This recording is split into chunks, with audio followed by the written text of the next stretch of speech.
10 years ago, my mother looked me in the eye and told me the man I loved was too dark, too poor, and too far beneath our family name to ever matter. She disowned me on the spot. For a decade, I did not receive a single text message or phone call.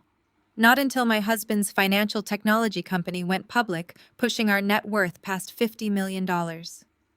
Yesterday morning, my mother bypassed my estate, security slammed a margin call on my kitchen island, and demanded a bailout for my golden child sister's white husband. She expected me to write a check out of desperation for her approval. Instead, she got the shock of her life. Before I share exactly how I dismantled their perfect high society facade, let me know where you are watching from in the comments below.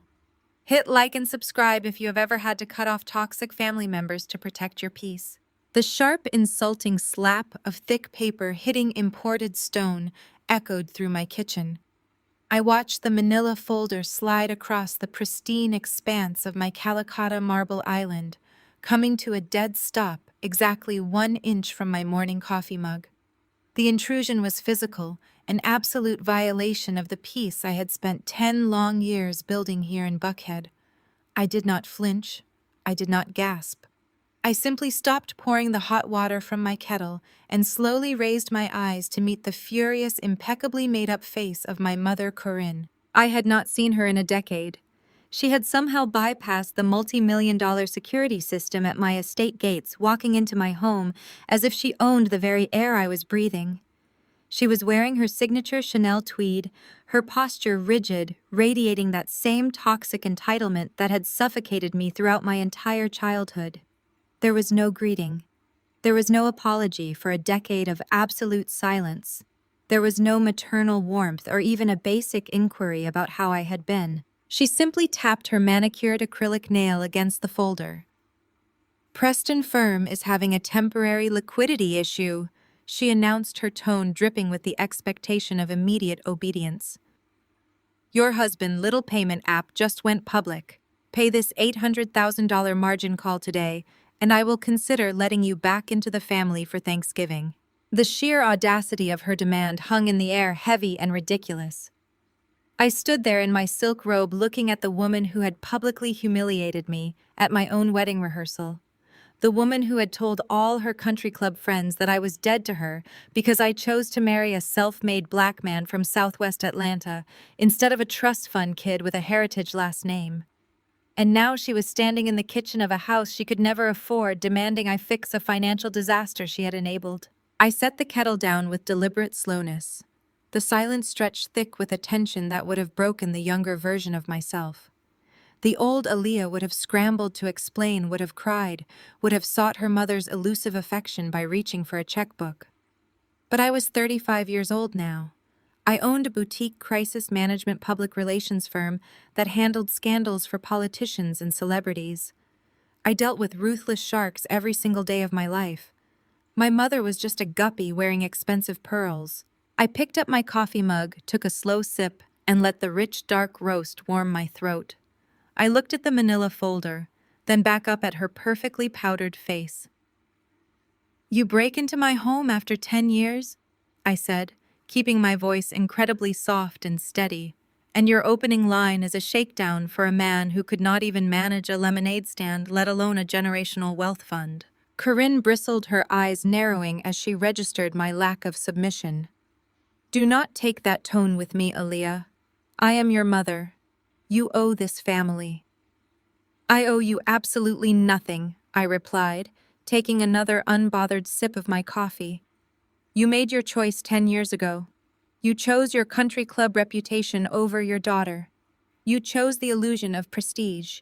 So whatever mess Preston has gotten himself into, he can use his own precious pedigree to dig his way out."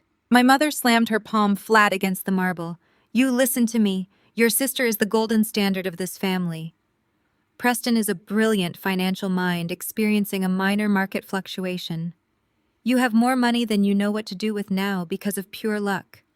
You will write this check, or I will make sure every elite circle in Atlanta knows you abandoned your own blood in a time of need." I was about to instruct my smart home system to call the police and have her physically removed for trespassing when the heavy oak double doors at the front of my foyer swung wide open. The sound of rolling wheels clattered aggressively against the hardwood floors. Two more uninvited guests stepped into the entryway, bringing a fresh wave of toxic energy into my sanctuary. My sister Jasmine walked in first, her face hidden behind oversized designer sunglasses dripping in labels that screamed new money insecurity. Right behind her was Preston, her husband, the man my mother worshipped as the savior of our family line. He was dragging two massive Louis Vuitton suitcases, his face flushed and sweating his designer suit, looking slightly rumpled and frantic. They did not look like they were here for a brief visit. They looked like they were moving in. Preston dropped the heavy bags onto my pristine floors with a loud thud, completely ignoring me as he looked around my home with entitled appraisal. He ran a hand through his thinning blonde hair and sighed heavily. "Aaliyah, tell the help to take these bags to the guest house," he commanded, using that exact patronizing tone he had always reserved for me and my husband. "Jasmine and I need a secure place to stay for a few days, while the market corrects itself." I slowly placed my coffee mug back onto the counter, the ceramic making a sharp clinking sound. The delusion was staggering. They had driven through my gates, barged into my home, and were now attempting to requisition my property, while simultaneously demanding an $800,000 handout. "There is no help for you to order around Preston," I said, my voice dropping an octave, settling into a cold and dangerous cadence. "And there is no guest house available for squatters. You have exactly 30 seconds to pick up your counterfeit luggage and walk out the same door you just violated." Jasmine ripped her sunglasses off her face, her eyes flashing with that familiar childhood venom. She marched into the kitchen, pointing an accusatory finger at my face. "Do not you dare talk to my husband like that. You are just jealous. You have always been jealous because I married into real generational wealth. You married a street kid with calloused hands. You got lucky with a tech buyout. We have legacy." I smiled, a slow, creeping expression that made Jasmine falter. "Legacy," I repeated, letting the word roll off my tongue. "Your legacy is built on stolen money, Jasmine. 10 years ago you humiliated this family by marrying that dark-skinned working-class nobody with zero pedigree instead of a man of status." My mother interrupted, shouting over me to defend her favorite daughter. "You owe us for the reputational damage you caused when you walked down the aisle with Jamal. We had to face our friends at the club. We had to explain why you threw your life away. You owe us this bailout." I turned my focus entirely to my mother, stripping away every ounce of respect a daughter usually reserves for a parent. "I owe you for reputational damage," I asked, my voice slicing through the room like a scalpel. "Let us talk about reputational damage, Mother. Let us talk about how you drained my entire college savings account to fund Jasmine's lavish society page wedding to this absolute fraud standing in my foyer. Let us talk about how you forced me to take out massive student loans so you could rent ice sculptures and imported orchids to impress women who do not even like you." Jasmine took a step back, her mouth opening in shock. "You did not know I knew about that, did you, Jasmine?" I continued, stepping around the island, closing the distance between us. "I run the top crisis management public relations firm in this city. It is my literal job to uncover financial secrets and bury scandals. I know exactly how much debt you are in. I know your real wealth has been a complete facade for 5 years."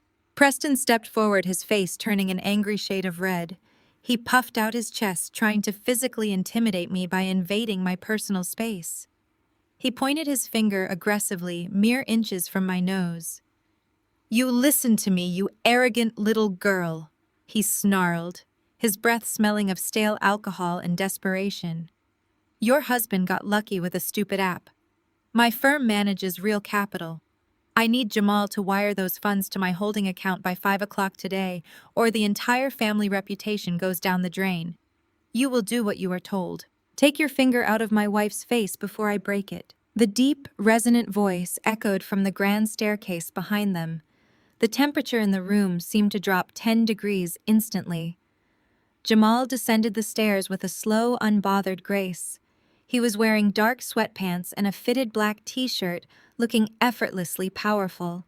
He did not raise his voice. He did not need to. The sheer, quiet authority he carried was enough to make Preston immediately drop his hand and take a hurried step backward. Jamal walked up beside me, his presence a solid, comforting wall of strength. He wrapped one arm around my waist, pulling me close, presenting an absolutely united front. He looked at Preston, his dark eyes analyzing the trembling man with analytical precision. "You walked into my home," Jamal said, speaking with the calm cadence of a man who commanded boardrooms full of billionaires.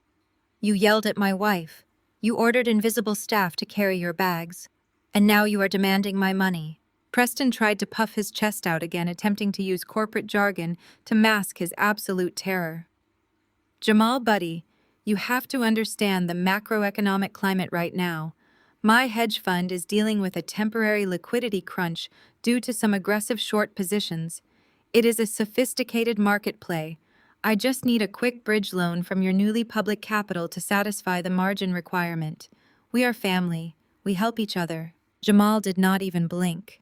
He reached over, picked up my coffee mug, and took a sip before answering. "You do not have a liquidity crunch, Preston. You have a massive margin call on leveraged positions you took against semiconductor stocks, which you completely miscalculated. You are over-leveraged by a factor of 10 to 1. Your fund is bleeding capital your investors are pulling out, and you are facing insolvency by the end of the business day." Preston went completely pale. His jaw dropped. How do you know my exact positions?" "Because I built the data aggregation software your clearinghouse uses to monitor high-risk accounts," Jamal replied smoothly. "You think my company just makes a payment app? We run the back-end security protocols for half the financial institutions in this sector. You are not experiencing a market fluctuation. You are broke, and you are desperate." Corinne, refusing to accept that her beloved son-in-law was a failure, stepped in front of Preston protectively. She glared at Jamal with pure vitriol.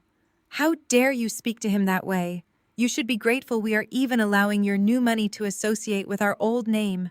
You are still just a kid from the South Side.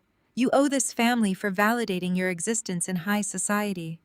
Pay the money and show some respect." I looked at my mother, marveling at the depth of her delusion. She was standing in a house paid for by the brilliance of the man she was currently insulting, demanding he save the man who was bankrupting her. The golden child dynamic had truly blinded her to reality. I reached out and picked up the manila folder from the marble island. I held it up, making sure my mother, my sister, and Preston were all watching me. I held eye contact with Corinne as I walked over to the oversized farmhouse sink. "Aaliyah, what are you doing?" Corinne demanded, her voice pitching upward in sudden panic. I dropped the folder directly into the sink. I reached over and flipped the switch for the industrial garbage disposal. The heavy grinding sound of metal teeth tearing through the thick paper and legal documents filled the kitchen. Jasmine screamed, rushing forward as the margin call paperwork was shredded into absolute pulp and washed down the drain. "You psycho!" Jasmine shrieked, grabbing the edge of the sink as if she could somehow rescue the destroyed documents. "Do you know what you just did?" I turned the disposal off. The sudden silence in the kitchen was deafening. I looked at the three of them, my face a mask of absolute calm. "I just took out the trash." Before Corinne could unleash the tirade building in her chest, my cell phone rang loudly from its charging dock on the island. The caller ID flashed my head of estate security. I tapped the screen, answering the call on speakerphone so the audio would project clearly through the kitchen.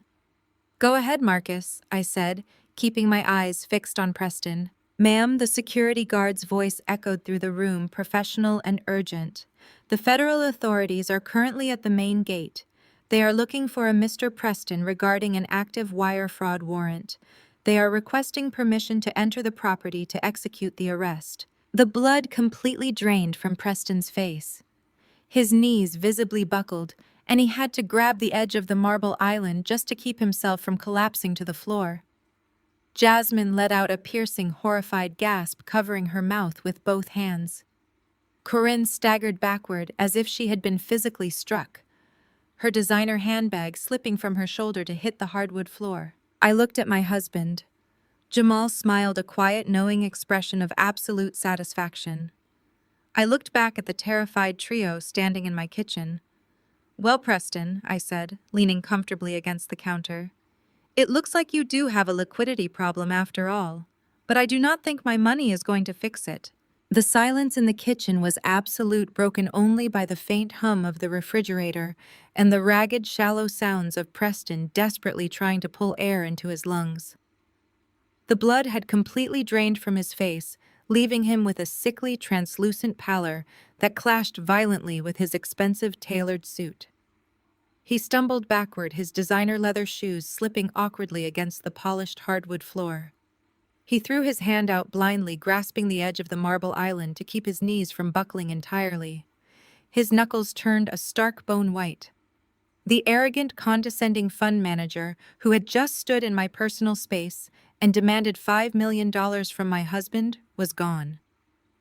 In his place was a terrified, cornered criminal gasping like a fish thrown onto dry pavement. He tugged frantically at his silk tie, loosening the knot, as if the fabric itself was strangling him. My mother, however, did not collapse.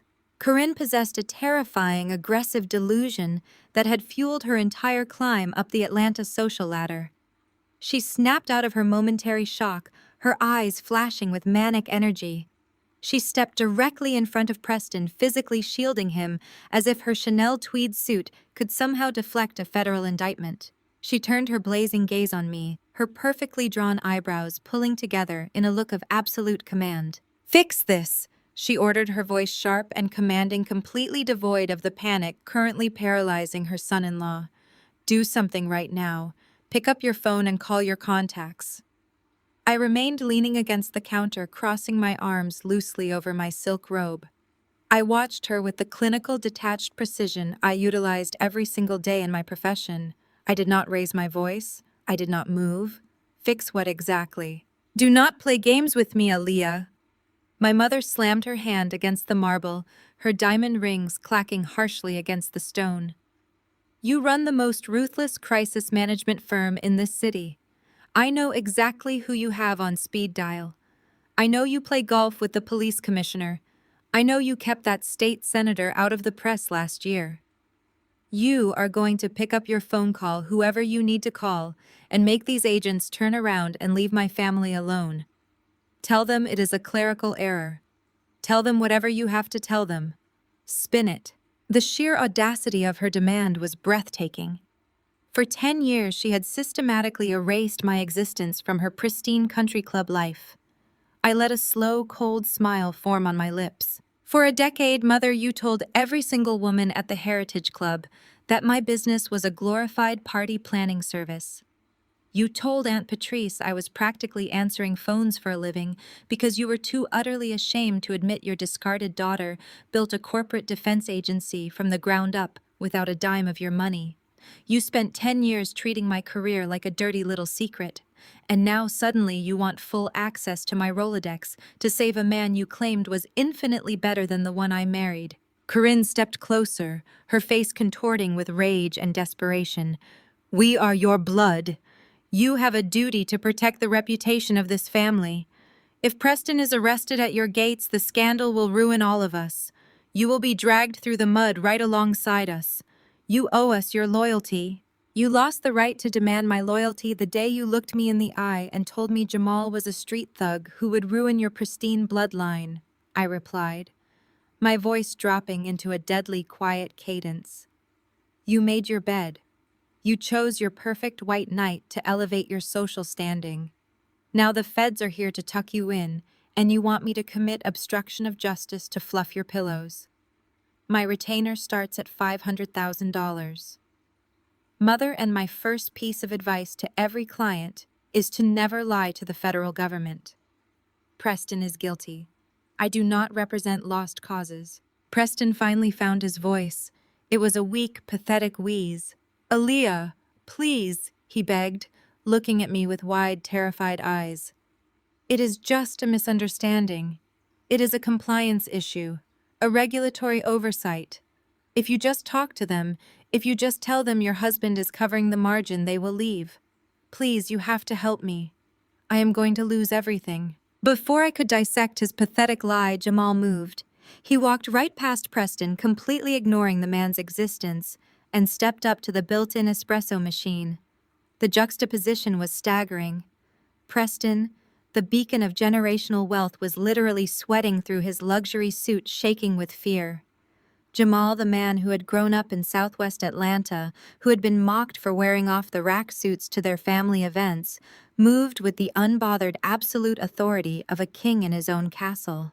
Jamal placed a ceramic mug under the dispenser and pressed the button. The mechanical grinding of coffee beans filled the kitchen, a mundane, everyday sound that somehow made the panic in the room feel even more suffocating. He waited patiently as the dark liquid poured into the cup, the rich aroma of roasted coffee cutting through the tension. He picked up his mug, took a slow sip, and turned to look at Preston. "You are not dealing with a compliance issue," Preston Jamal said, his voice deep and entirely devoid of sympathy. "Wire fraud is a federal charge. The SEC does not send agents to a private estate in Buckhead on a Tuesday morning to ask polite questions about regulatory oversights. By the time they physically show up at a gate, they already have the bank records. They already have the paper trail. They are not here to audit you. They are here to put you in handcuffs." Preston let out a choked sob, running both hands over his face. He leaned heavily against the counter, his legs trembling so violently I thought he might actually collapse. Corinne looked horrified, her eyes darting between Jamal and the front door, as if expecting heavily armed agents to burst through the wood at any second. Jamal calmly checked his watch. "My security team is currently holding them at the main entrance." He continued, his tone conversational, as if he were discussing the weather. "The perimeter gate is exactly half a mile down the private driveway.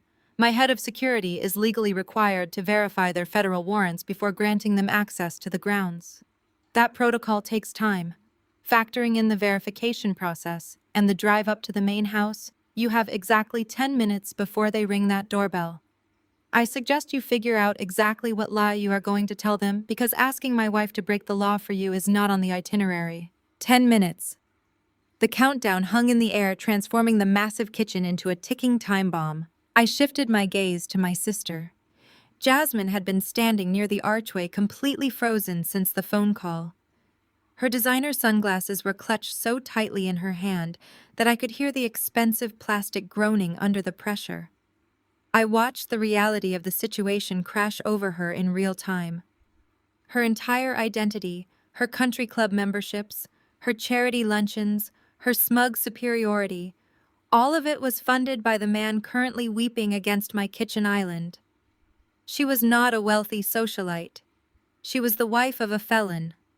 Without Preston's money, without the illusion of his success, she had absolutely nothing. She looked at the sink where the shredded remains of the margin call lay mixed with coffee grounds. She looked at Jamal, standing tall and unbothered, radiating the kind of real, untouchable wealth she had always pretended to possess. And then she looked at me. I saw her fear instantly curdle into raw, unadulterated venom. She could not process her own failure, so she did what she had done since we were children. She blamed me. Her breathing turned ragged, her chest heaving as she stepped forward. Her eyes were wide, manic, completely unhinged by the loss of her perfect world. She lunged toward this counter, her hand closing aggressively around the heavy base of a large Waterford crystal vase. Her knuckles turned stark white as she lifted the heavy glass object, her face twisting into a mask of pure rage. She leveled the makeshift weapon at me, her voice breaking into a hysterical, piercing scream. "If my husband goes to prison, I am taking you down with him." I did not flinch as Jasmine held the heavy Waterford crystal vase above her head. My sister stood there, shaking her knuckles white, her face distorted with a desperate, ugly panic. She thought violence would intimidate me. She forgot that I deal with politicians, corporate titans, and men 10 times her net worth who throw massive tantrums when their dirty secrets are exposed to the light. I had spent the last decade building armor she could not even comprehend. "You are just jealous!" Jasmine shrieked, the heavy crystal trembling in her grip. "You have always been jealous of me. You are trying to destroy Preston because I married into real generational wealth. I married a man with a heritage. I did not settle for some street kid who had to hustle for loose change. We have a pedigree. We have a name. You are just trying to drag us down to your level because you will never belong in our world." I laughed. It was a soft, pitying sound that echoed off the high ceilings and marble countertops of my kitchen. The sound seemed to confuse her more than if I had screamed back. Generational wealth. I repeated the words, slowly tasting the absolute delusion in them. Put the vase down, Jasmine. You cannot afford to replace it. Actually, you cannot afford to replace the premium gas in your leased Range Rover, seeing as how your last 3 payments bounced, and the dealership is currently looking to repossess it. Jasmine froze. The vase hovered in the air, her arms suddenly locked in place. Her eyes darted toward Preston, who was still slumped against the island, unable to meet her gaze. I run the premier crisis management firm in the Southeast, I reminded her, keeping my voice dangerously level as I stepped forward. My investigators know what you had for breakfast this morning. I know your generational wealth has been a complete and utter facade for 5 solid years. I know Preston's trust fund dried up the exact second his grandfather died and left the entire estate to philanthropic charities because he knew his grandson was a financial parasite. I know you rent your designer bags through a subscription service. I know your country club membership is currently suspended for non-payment of your monthly dues. You are standing in my kitchen wearing a $5,000 dress while actively dodging daily calls from collection agencies. Jasmine opened her mouth to speak, but no words came out. The blood drained from her face, leaving her perfectly applied makeup looking like a painted mask on a porcelain doll. But you have always been incredibly good at spending money that did not belong to you, I continued. My words surgical, meant to dissect the lie she had built her life upon. Just like your wedding. Let us talk about your perfect wedding, Jasmine. A flawless society page feature. Imported peonies from Holland, a 10-tier custom cake, a vintage Rolls-Royce waiting at the curb. $200,000 of pure, unadulterated status meant to prove to Atlanta that the Corinne family had finally arrived. I turned my gaze to my mother. Corinne was now clutching the edge of the counter, her manicured nails biting into the stone, her face drained of all color. Did you ever tell her mother, I asked, my voice echoing in the sudden quiet of the room? Did you ever tell your golden child exactly how you funded that spectacle? Neither of them spoke. The air in the kitchen felt too thick to breathe. I will take that silence as a no, I said, taking another deliberate step forward, claiming the space, forcing them to shrink back. You let her think it was old family money. You let everyone at your country club think you were writing checks from a bottomless well of prosperity. You never mentioned to your precious daughter that you completely liquidated my college savings account. You forged my signature, bypassed the trust protections, and drained $90,000 of my future to pay for her cocktail hour and open bar. You forced me to take out crippling high-interest student loans just to finish my degree. I worked night shifts at a downtown hotel front desk, running on 3 hours of sleep, eating out of vending machines while you were doing glossy magazine interviews about your daughter's perfect union with a hedge fund manager. My mother looked away, unable to hold my gaze. For the first time in her life, she had no snappy retort, no elitist justification for her actions. I looked back at Jasmine, whose arms had slowly lowered the heavy crystal vase now resting limply against her hip. All the fight had completely drained out of her posture. And the absolute worst part, I said, my voice turning to ice, the part that ensures I will never, ever forgive you, is the audacity you both had on that specific day. Jamal came to that wedding to support me. He worked 2 manual labor jobs just to afford a decent suit so he would not embarrass you in front of your wealthy friends. And what did you do, Jasmine? You looked at his hands, you looked at his off-the-rack jacket, and you told your event coordinator to make him use the caterer's service entrance at the back of the venue. You said he did not fit the aesthetic of your guest list. You made my future husband walk past garbage cans to attend a party paid for by my stolen education fund. Jasmine stared at me, her mouth opening and closing without sound. Her eyes were wide, brimming with tears of pure, unadulterated panic. The heavy crystal vase slipped from her numb fingers and crashed onto the hardwood floor, shattering into dozens of glittering, jagged pieces. The sharp noise made my mother flinch, but Jasmine did not even look down at the mess she had made. The reality was finally setting in. Her entire worldview was collapsing in real time. I knew everything. I held every single one of their dirty financial secrets, every lie, every desperate attempt to maintain their status right in the palm of my hand. The dynamic in the room had permanently and irrevocably shifted. I was no longer the discarded, unwanted daughter they could bully and dismiss. I was the apex predator, and they had blindly walked directly into my cage. A sudden, wretched sound broke the heavy silence. It was a deep, guttural sob tearing itself from Preston's throat. He was not looking at me.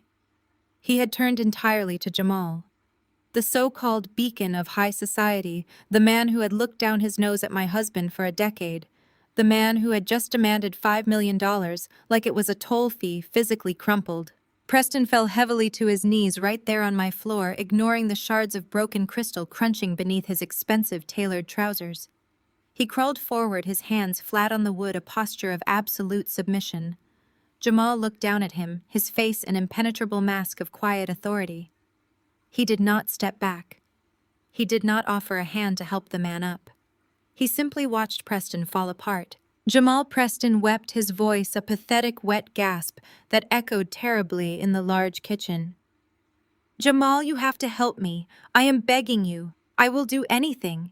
You have to wire the money before those agents come up the driveway.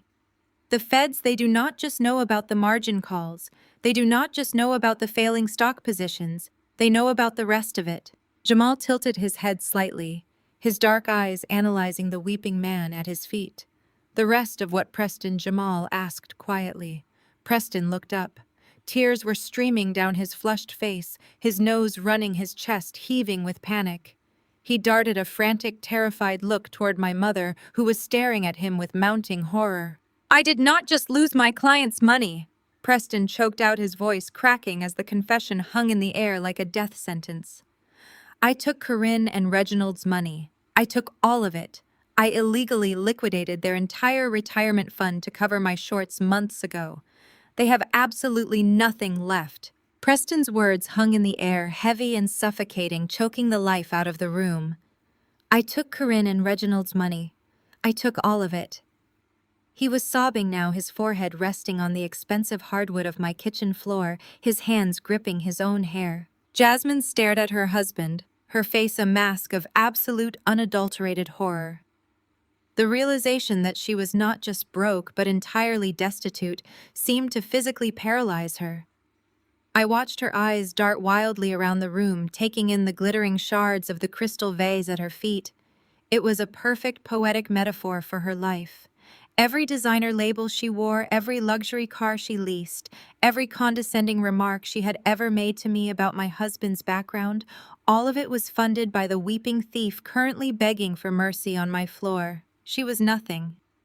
Without Preston's money, without the illusion of his generational success, Jasmine was just a woman standing in a $5,000 dress she could no longer afford to dry clean. I expected my mother to scream. I fully expected Corinne to attack Preston, to claw at his tailored suit for stealing the very foundation of her high society existence. Her retirement fund was gone. The money that funded her country club, dues, her charity gala tables, her weekly spa treatments, her entire identity had been flushed down the drain by the man she had paraded around Atlanta as a trophy. But Corinne did not scream. I watched her face undergo a terrifying sociopathic transformation. The shock lasted barely 3 seconds before it was entirely swallowed by a cold, calculating ruthlessness.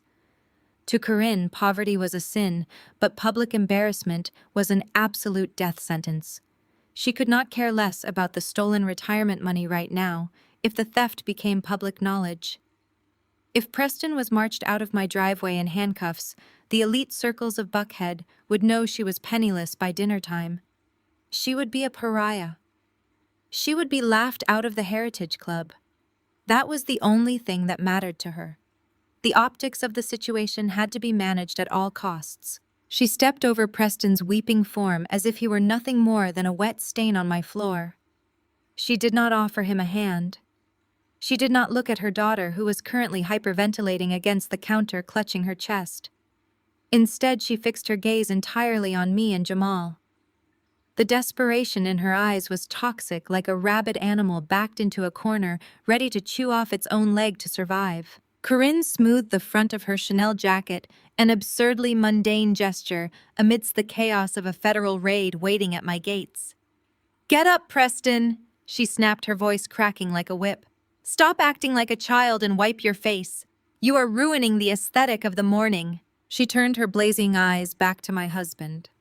Jamal remained perfectly still, his coffee mug held casually in one hand, the picture of unbothered, untouchable wealth. He looked at her with a blank, analytical expression that I knew infuriated her to her core. "Jamal," my mother said, her voice dropping into a sickly sweet, manipulative cadence that made my skin crawl.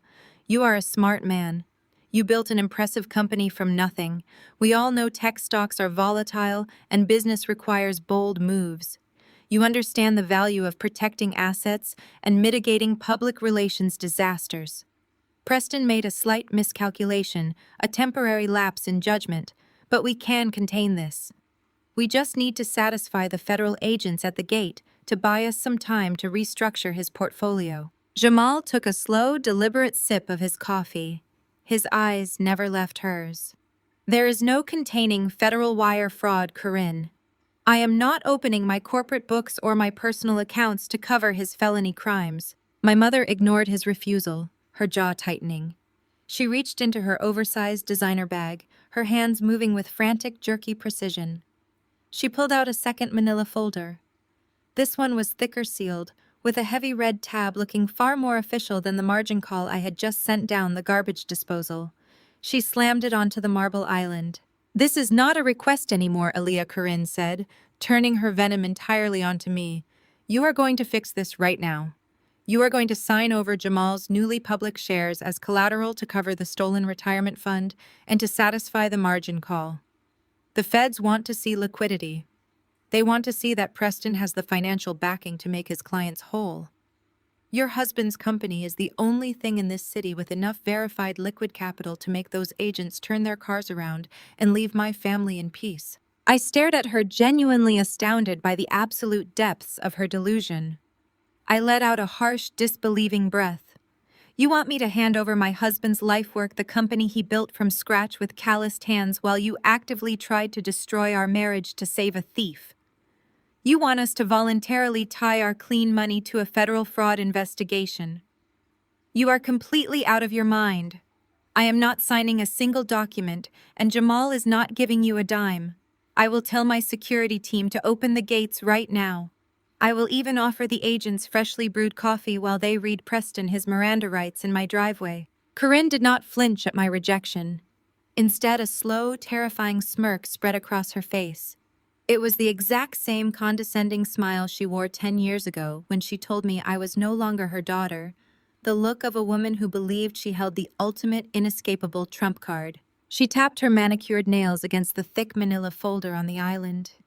"You always were so stubborn, Aaliyah. Always so defiant. Always thinking you were smarter than everyone else in the room. But you forget exactly who raised you. I knew you would fight me on this.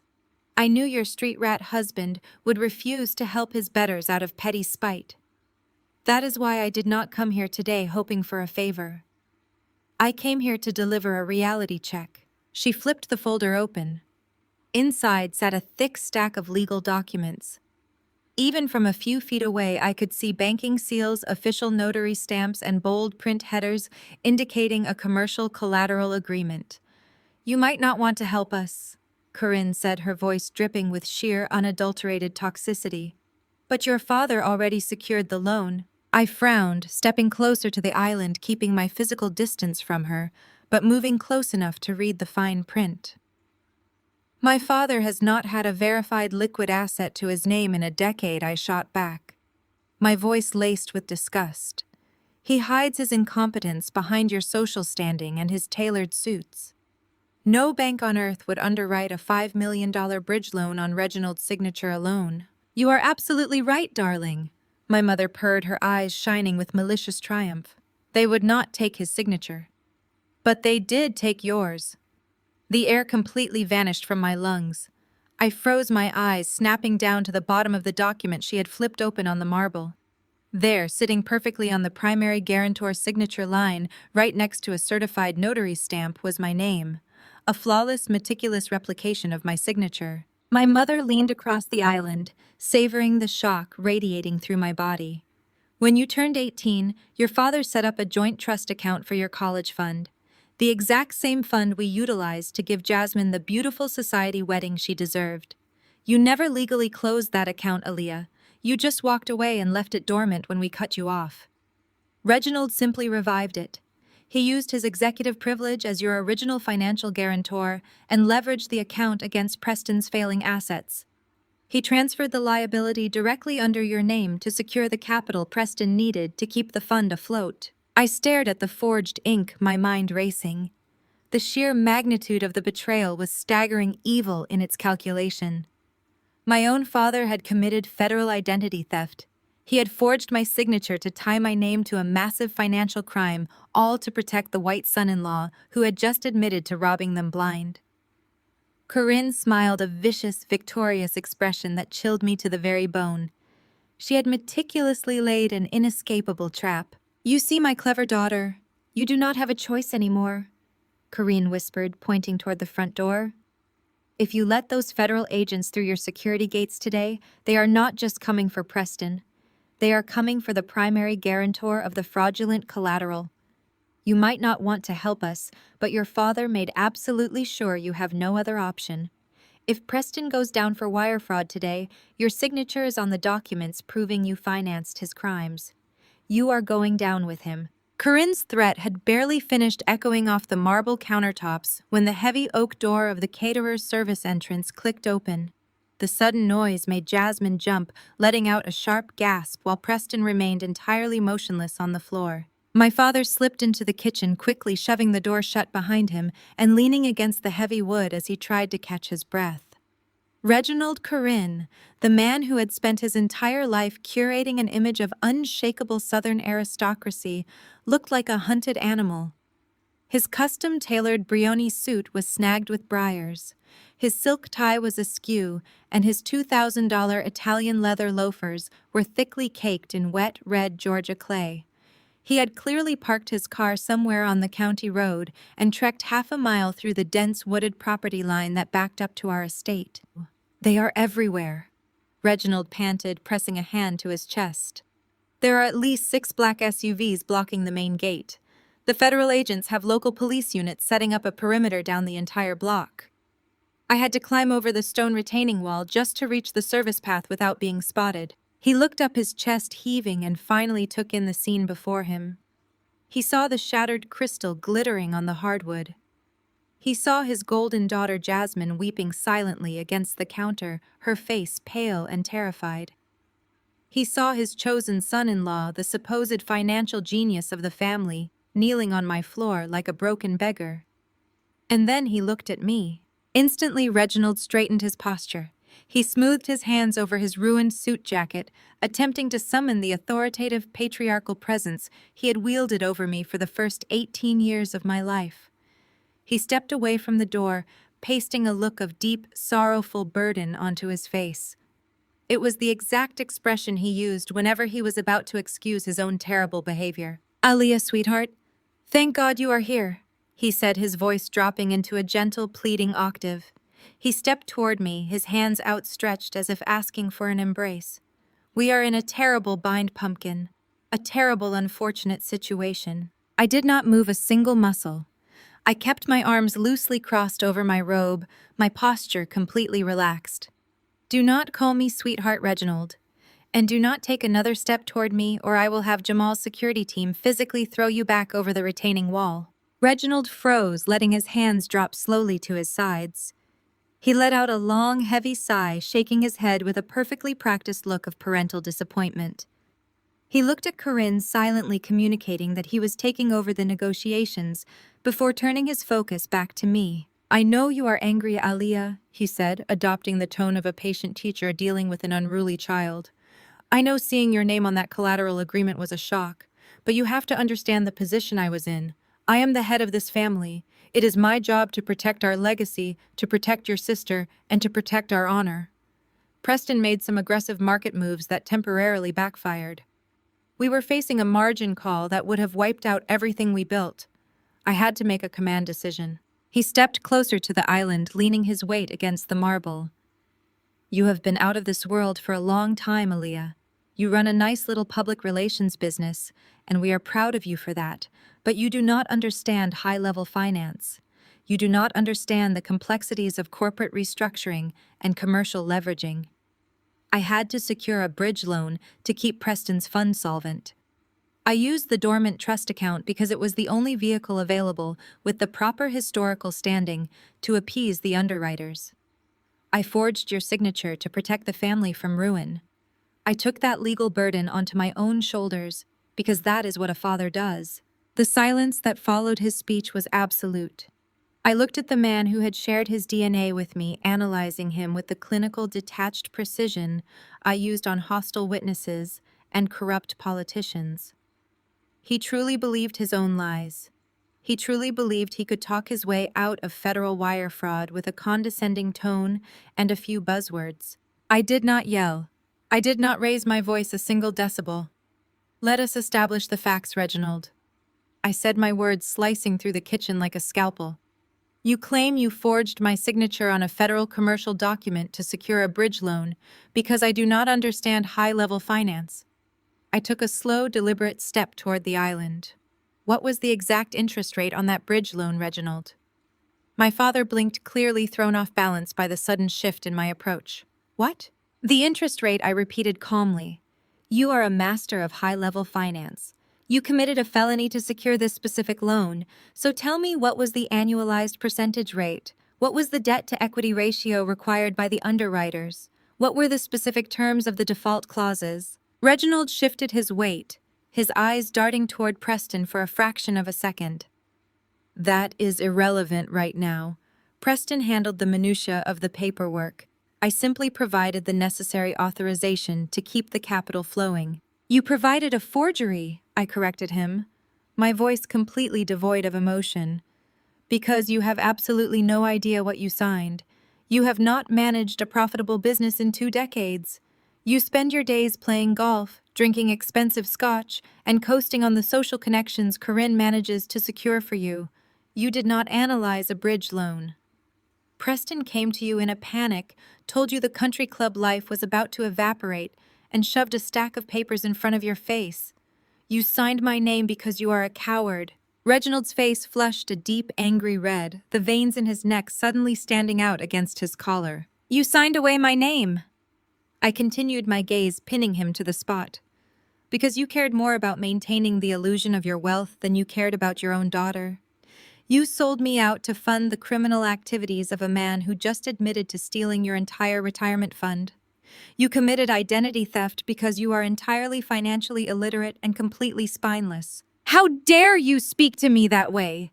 Reginald hissed, the benevolent father act instantly dissolving. His hands curled into tight fists at his sides.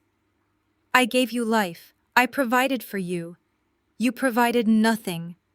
I replied, my voice dropping into a deadly quiet cadence. Corinne stole my college fund to pay for Jasmine's wedding. You stole my identity to pay for Preston's fraud. The only thing you have ever provided me is a masterclass in how to identify human parasites. Reginald stared at me, his chest heaving. He looked at Jamal, who was still leaning against the counter, silently sipping his coffee. Reginald's eyes narrowed, the desperation in him finally overriding his need to maintain his aristocratic facade. The mask slipped away entirely, revealing the vicious, cornered rat underneath. He slammed his hand flat against the marble island, pointing a shaking finger directly at my husband. I do not care about your little speeches, Aaliyah. I do not care about your petty grievances. You are going to tell your husband to authorize a $5 million wire transfer into Preston's holding account right now. Jamal's tech company just went public. $5 million is a rounding error to him. He can clear the collateral call and satisfy the federal agents before they ever make it past your gates. Jamal slowly lowered his ceramic mug. He did not look angry. He looked entirely bored. I am not wiring a single cent to cover a federal crime, Reginald. You and Preston can figure out exactly how to explain your high-level finance strategies to the judge.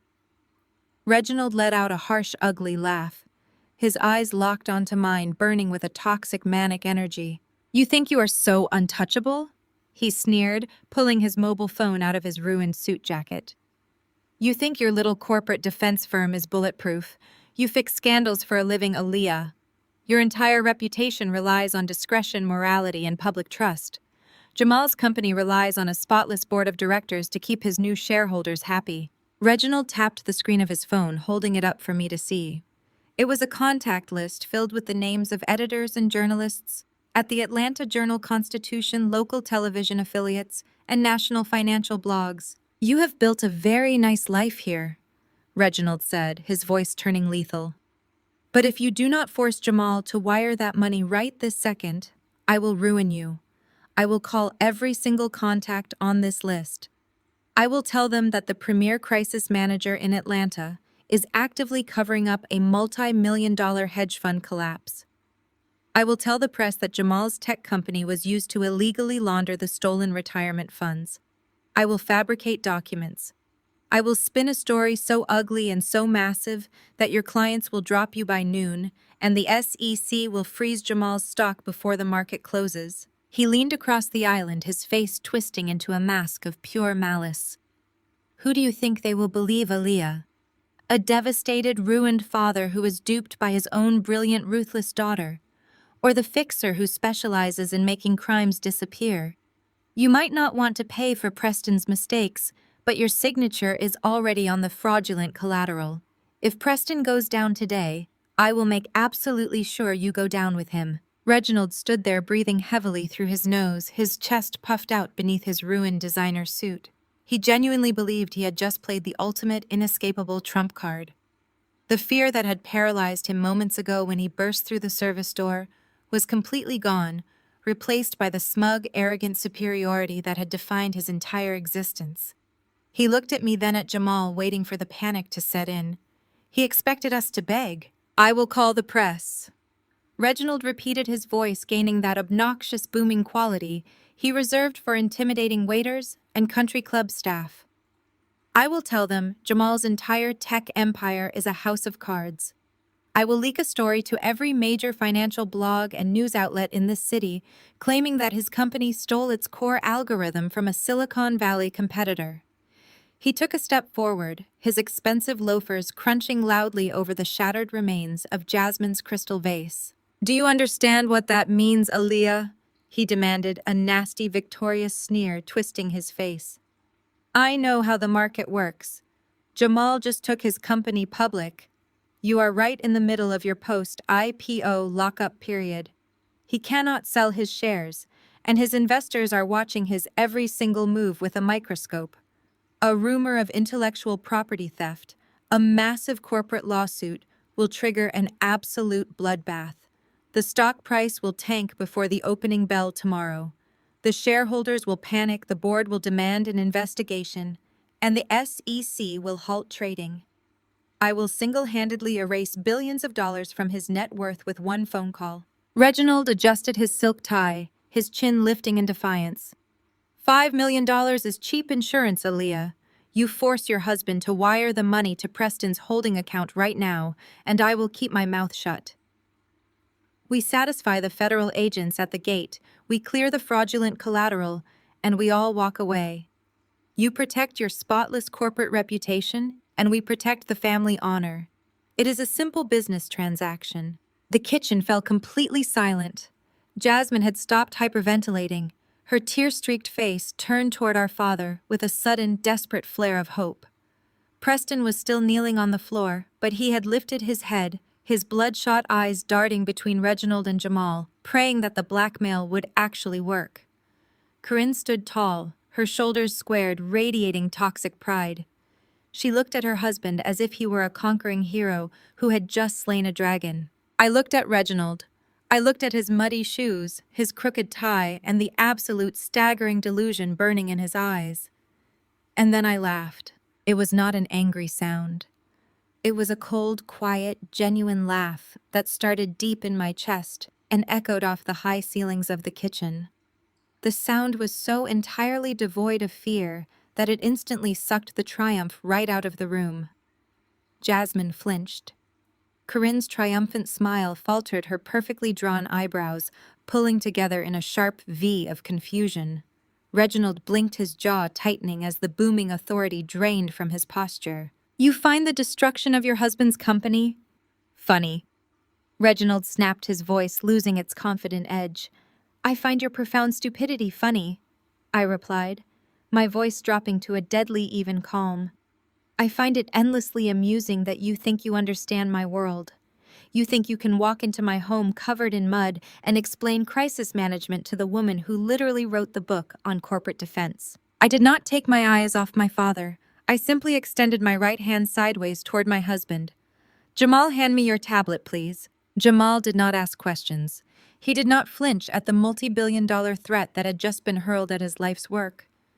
He simply reached onto the counter, picked up his sleek black tablet, unlocked the screen with a quick tap of his thumb, and placed it smoothly into my waiting palm. Their chaotic backstabbing dynamic was a stark contrast to our silent, unbreakable partnership. I kept my gaze locked on Reginald as I tapped the screen. I opened a highly encrypted banking portal, navigating past the dual authentication screens with practiced speed. I pulled up a specific ledger, a detailed financial dashboard displaying a long list of routing numbers, transaction histories, and authorized signatories. I turned the tablet around and slid it across the smooth marble surface of the island. It stopped exactly 3 inches from the edge, directly in front of my father. "Take a look, Reginald," I commanded. "Tell me exactly what you see." Reginald hesitated. He looked at Corinne, who gave him a tight, nervous nod before stepping up to the marble island. He leaned over, his eyes scanning the glowing screen. I watched his pupils dart back and forth across the digital ledger. I watched the initial confusion morph into a deep, settling dread. "This is the account," Reginald muttered, his voice dropping to a rough whisper. "This is the trust account number, the one I use for the collateral agreement. But this routing information, this is not a standard commercial bank." "No, it is not," I agreed, crossing my arms back over my silk robe. I leaned forward slightly, closing the distance between us, ensuring he heard every single word of his impending ruin. "You did not forge a signature on my account, Dad. You forged a signature on a honeypot account my fraud investigation team set up 3 years ago when I realized you were stealing my mail." Reginald jerked his head up, his face suddenly turning a sickly, translucent shade of gray. "What are you talking about?" "I am talking about your absolute predictability," I said, my words striking him like physical blows. 10 years ago, the very day I graduated and was legally free of your financial grip, I closed that joint trust account. I transferred every single dime I had left into a secure private institution. But 3 years ago, I started noticing anomalies. Vague financial documents, pre-approved credit card offers, and legacy banking statements were going missing from my old registered addresses. I knew exactly who had access. I knew exactly how desperate you and Corinne were becoming to maintain your country club facade. I let a cold, clinical smile touch my lips. As a crisis manager, I do not just react to threats, Reginald. I anticipate them. I knew your greed would eventually override your common sense. So instead of confronting you about the stolen mail, I instructed my cybersecurity and fraud division to set a trap. We created a honeypot. Jasmine let out a confused, whimpering sound from the corner, but I did not break eye contact with my father. For the financially illiterate in the room, I continued, my voice dripping with icy condescension. A honeypot is a decoy. We created a dummy ledger attached to that old routing number. It generates authentic-looking statements, it registers on credit checks, and it accepts external inquiries to make it look like a highly liquid, massive trust fund. But it holds absolutely zero actual capital. What it does hold is a direct monitored digital tether to my fraud division and the Federal Banking Oversight Committee. Reginald's hands began to shake. He gripped the edge of the marble island, his knuckles turning stark white as his legs visibly weakened beneath him. "You thought you were a genius," I said, driving the final nail into his coffin. "You thought you found a brilliant loophole to save Preston's failing hedge fund. You took those documents to a shady underwriter, forged my signature, and pledged an account you believed contained millions. What you actually did was walk directly into a federal trap I set 36 months ago. The second you submitted that forged signature, the honeypot triggered an automated silent alarm. My team has been tracking every single fraudulent ping you made against that account for the last 3 weeks. The color completely vanished from Reginald's face. He opened his mouth to speak, but only a dry, rattling gasp came out. He looked down at his trembling hands, finally realizing the sheer catastrophic magnitude of his mistake. The bridge loan was not a clever workaround. It was a digital tripwire. And those federal agents currently sitting in black SUVs at my perimeter gate? I added my voice, echoing in the dead silence of the kitchen. They are not just here to ask Preston about a margin call. They are here because the system flagged a massive commercial wire fraud tied to a monitored federal decoy account. You literally just confessed to committing federal bank fraud and identity theft in front of multiple witnesses. You are not going to call the press, Reginald. You are going to call a criminal defense attorney. Preston let out a sound that was half scream, half sob. He collapsed entirely onto the hardwood floor, curling into a tight, pathetic ball amongst the broken crystal. He knew it was over. Reginald's brilliant solution had not just failed. It had actively handed the federal government the final piece of evidence they needed to lock them both in a federal penitentiary for the next 20 years. Reginald stumbled backward away from the marble island, his chest heaving. He looked at Jamal, who was calmly finishing his coffee, and then at me, his eyes wide with a raw, primal terror. The arrogant patriarch was dead, replaced entirely by a broken, terrified old man, facing the absolute destruction of his life. But Corinne refused to fall. While her husband and son-in-law crumbled into pathetic weeping heaps on the floor, my mother snapped. The calculated high society matriarch vanished, replaced by something entirely manic and unhinged. Her eyes blazed with a desperate, wild fury. She could not accept defeat. She could not accept poverty. She stepped around Reginald, her designer heels clicking sharply against the floor, closing the distance until she was standing just inches from the marble island. "Fine," Corinne hissed, her voice vibrating with a terrifying, venomous pitch. "If you will not give us the money privately, we will take it publicly." She stepped entirely over Preston, the toe of her designer pump catching his thigh, but she did not even glance downward.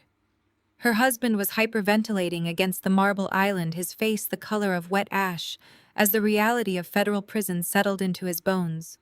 But Corinne ignored him completely. She operated on a frequency of pure, unadulterated survival, fueled by a lifelong obsession with high society optics. To Corinne, the federal agents parked half a mile down my driveway were merely an inconvenience. The real battlefield, the only battlefield that truly mattered to her, was the court of public opinion in Buckhead. She smoothed the lapels of her tweed jacket and squared her shoulders. The manic energy in her eyes crystallized into a cold, calculated glare. "You think you have outsmarted us, Aaliyah?" my mother said, her tone dripping with absolute disdain. "You think because you set a digital trap and caught your father doing something clumsy, you hold all the power in this room. You are so entirely focused on the law that you have forgotten how this city actually works. Atlanta is not run by federal prosecutors or banking oversight committees. It is run by country club boards, charity gala committees, and legacy families. It is run by perception. And I control the perception." I remained leaning against the counter, my arms folded. I watched her spin her web of delusion. "You control nothing, Mother. You are bankrupt, and your son-in-law is a felon." Corinne let out a sharp, mocking laugh that sounded like breaking glass. "Oh, my naive little girl. Let me educate you on exactly what I control." She reached into her oversized bag for a third time. My father flinched at the movement, but Corinne ignored him, pulling out a glossy, heavy cardstock invitation. She tossed it onto the marble island, next to the tablet that displayed her husband's digital ruin. The invitation featured heavy gold foil embossing an elegant script and the recognizable crest of the Heritage Country Club. "This Saturday," Corinne announced, her voice echoing in the kitchen, "I am hosting the social event of the season, a grand, lavish philanthropic gala in the main ballroom of the Heritage Club. 500 of the wealthiest, most influential power brokers in the Southeast will be in attendance. We have the governor, the mayor, 3 state senators, and the CEOs of every major Fortune 500 company headquartered in this state. It is a highly publicized, exclusive dinner honoring Preston for his outstanding charitable contributions to urban development and financial literacy in underprivileged communities. The absolute irony of throwing a philanthropy gala for a man who had just stolen his own family's retirement fund to cover massive corporate fraud was staggering. Jasmine, who had been weeping silently in the corner, suddenly stopped. She looked at her mother, her tear-streaked face suddenly illuminated by a desperate, pathetic flare of hope. "You are throwing a party," I stated, staring at the glossy invitation. "The federal government is currently running your license plates at my perimeter gate, and your master plan is a dinner party." "It is not just a party," Corinne snapped, her eyes flashing with vicious intent.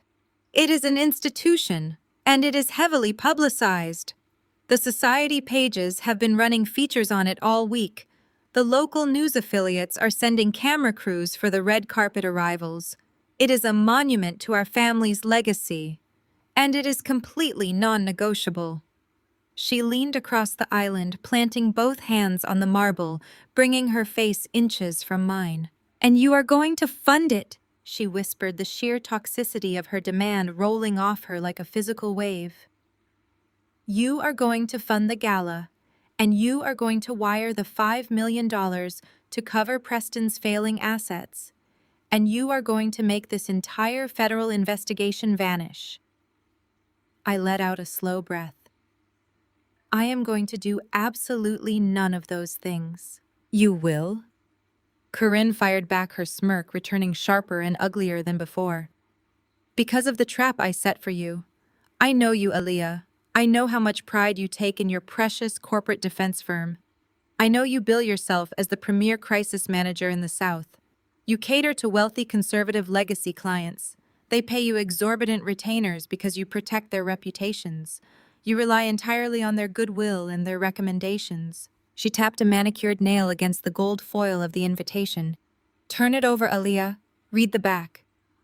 I did not touch the invitation. I simply leaned forward and looked at the heavy cardstock. Printed in bold, elegant lettering at the very bottom of the card was a sponsorship acknowledgement.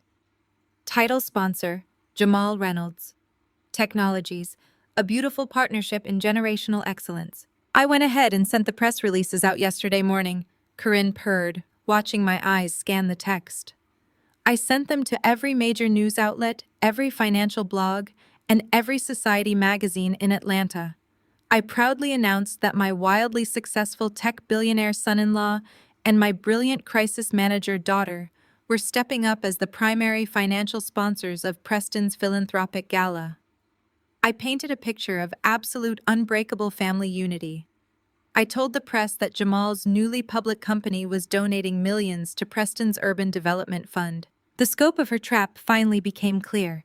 It was a masterpiece of social manipulation. "If you back out now," Corinne continued, her voice taking on a dark, triumphant rhythm, "or if you let Preston get arrested at your gate today, it will be a public relations bloodbath. But it will not be our blood, Aaliyah. It will be yours. If you expose Preston, if you let your father take the fall for that forged document, the narrative will not be about their financial crimes. I will make absolutely sure the narrative is about you." She took a step back, folding her arms, basking in her own perceived brilliance. "I will go to the press weeping. I will tell them that my daughter, the aggressive, ruthless crisis manager, orchestrated a hostile takeover of her own family. I will tell them you manipulated federal agents to destroy your brother-in-law because you were jealous of your sister's pedigree. I will feed them the exact story they want to hear. You know how this city operates. You know the exact tropes they love to print. You will look like the angry, bitter black woman trying to ruin her elegant, established family out of pure, unadulterated spite. You will look like a volatile, vindictive liability. Your PR firm will lose every high-end client in the South by Monday morning. No one will ever hire you to manage their crisis when you are the one violently destroying your own family on the evening news." Jasmine let out a breathy, hysterical laugh from the corner. She is right, Aaliyah. You cannot touch us without destroying your own business. Corinne did not even look at her golden child. Her eyes remained locked on mine, waiting for me to yield. So here are my demands, my mother stated, issuing her orders with the absolute authority of a monarch. First, you are going to use Jamal's ex-military security team to put Preston in one of your tinted SUVs. You are going to drive him out the back service road, completely bypassing the federal agents at the main gate.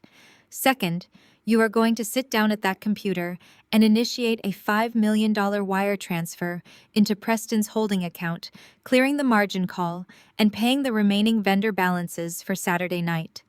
Third, you are going to call whoever you need to call at the Justice Department and tell them this is a massive familial misunderstanding. She paused, letting the weight of her commands settle over the room. And finally, Corinne said, her voice dropping to a final commanding whisper, "You are going to buy a designer gown. You and Jamal are going to show up to the Heritage Country Club on Saturday night. You are going to smile for the photographers on the red carpet. You are going to stand on that stage, shake Preston's hand, and play the role of the dutiful, forgiving lesser daughter. You will applaud your sister's perfect marriage, and you will finance our survival. Because if you do not, your career, your reputation, and your entire standing in this city will burn to the ground." The kitchen fell dead silent. The hum of the refrigerator seemed unnaturally loud. Reginald was still clutching the marble, panting softly. Preston had pulled his knees to his chest on the floor. Jasmine was smiling, a shaky, tear-stained expression of relief. They all looked at Corinne like she had just performed a miracle. She had used my own expertise against me. She had weaponized my identity, my career, and the conservative social dynamics of the city I operated in, twisting them into a blade pointed directly at my throat. She genuinely believed she had backed the premier crisis manager in the Southeast into an inescapable corner. I absorbed the sheer, staggering magnitude of her hubris. I processed the threat to my firm, the threat to Jamal's company, and the absolute unyielding toxicity of the woman who had given birth to me. I slowly turned my head and looked at Jamal. My husband had not moved. He still held his coffee mug. He had listened to the entire exchange, his face impassive, his dark eyes unreadable. But as our eyes met across the kitchen island, a micro-expression passed between us. It was a language written in 10 years of shared struggle, 10 years of building an empire, while these parasites actively tried to tear us down.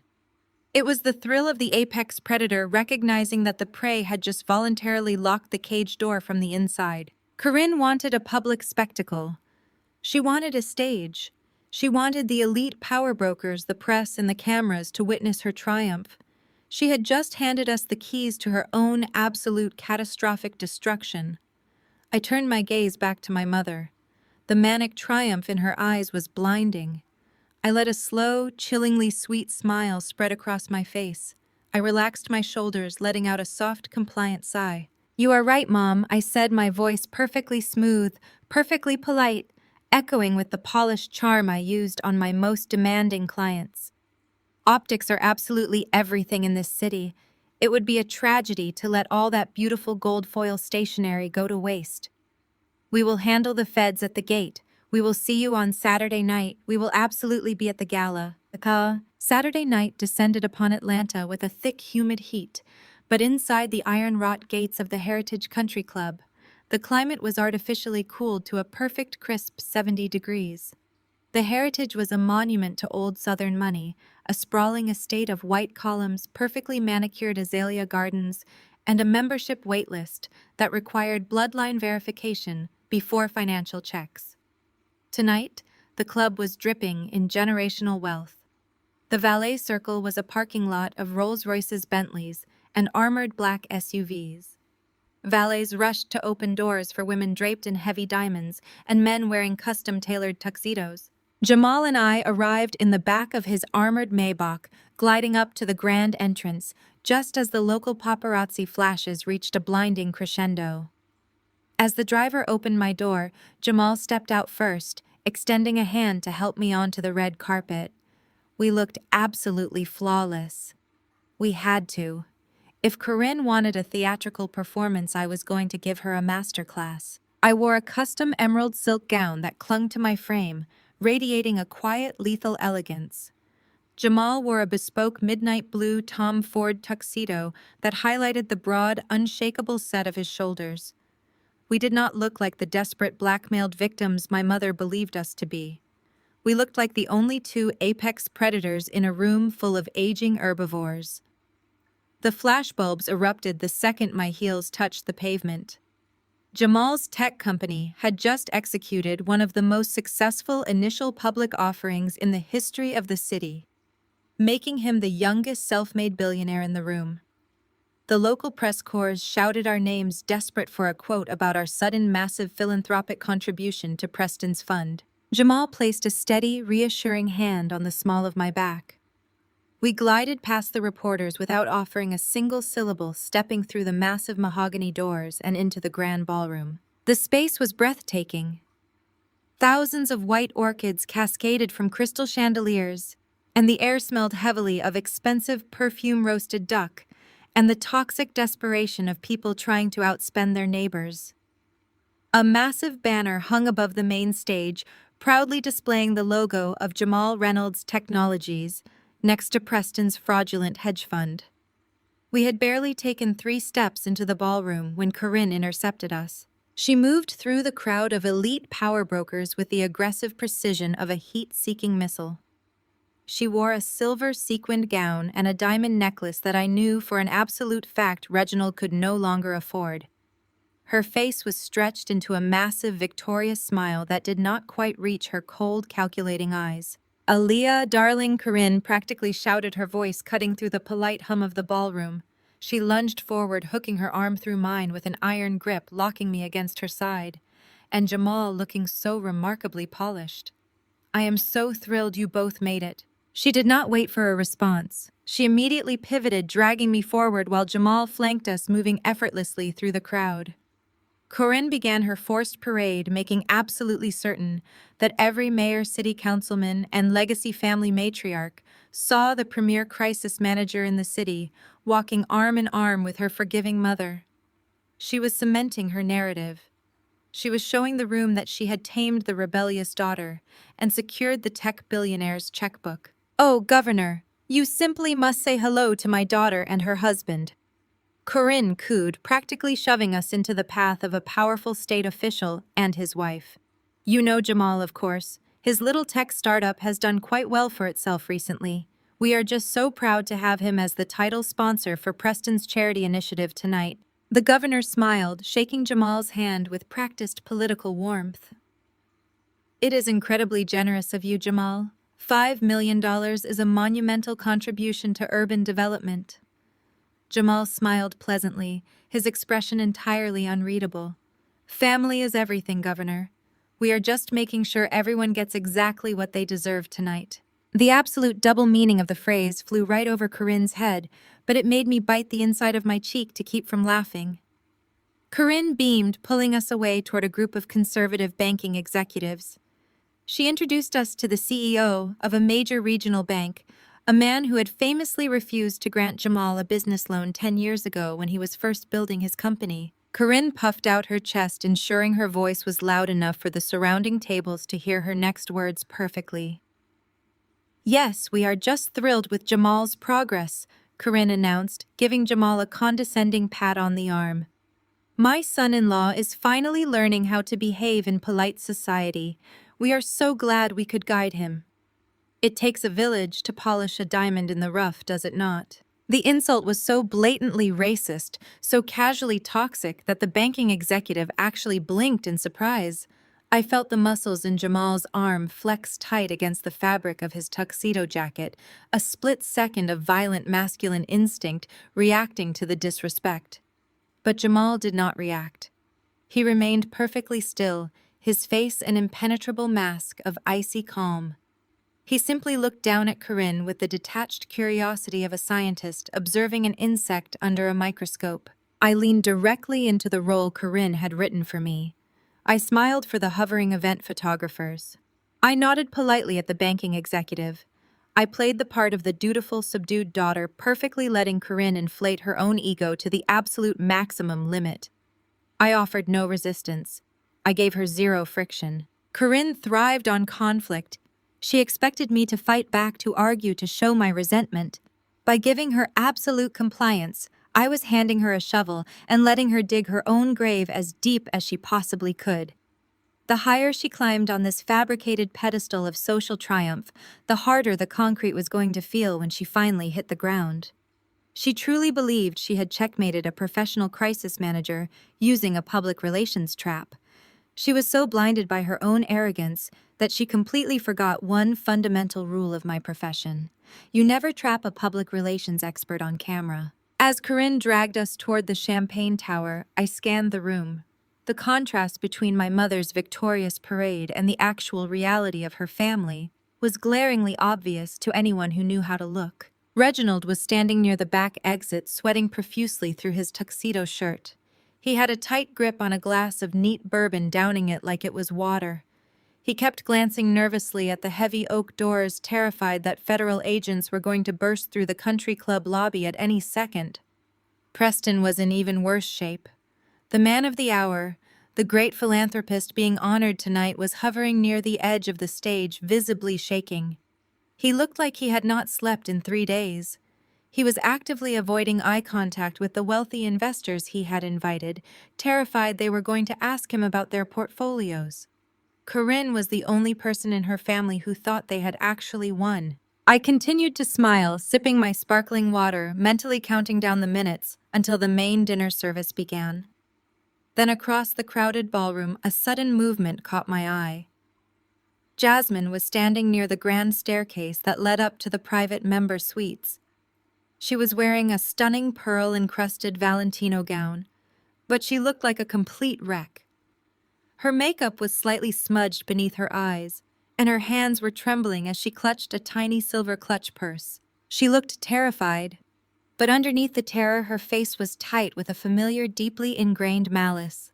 It was the look of a spoiled child who had just realized the toy they stole was broken, and they were desperate to blame someone else for the damage. Jasmine caught my eye through a gap in the crowd. She did not smile. She did not wave. She gave a sharp, frantic jerk of her head, gesturing directly toward the heavy mahogany doors of the private ladies' powder room tucked away in the back corridor. She turned on her heel and disappeared through the doors. I paused, calculating the variables. Corinne was currently distracted, loudly explaining her own charitable virtues to a local news anchor.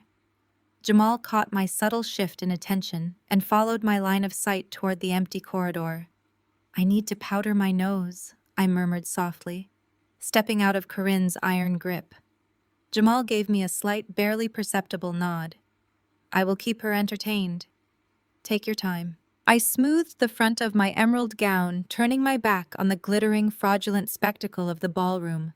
I walked deliberately past the champagne tower, past the sweating, terrified form of my father, and slipped into the quiet, dimly lit corridor. I pushed open the heavy mahogany doors of the powder room, stepping inside to see exactly what kind of poison my sister was preparing to spit. The heavy mahogany door swung shut instantly, severing the orchestral music and the roar of 500 wealthy socialites. The private powder room of the Heritage Country Club was a sanctuary of rose marble gilded mirrors and velvet-tufted chaise lounges. It smelled heavily of expensive floral arrangements and imported citrus soap.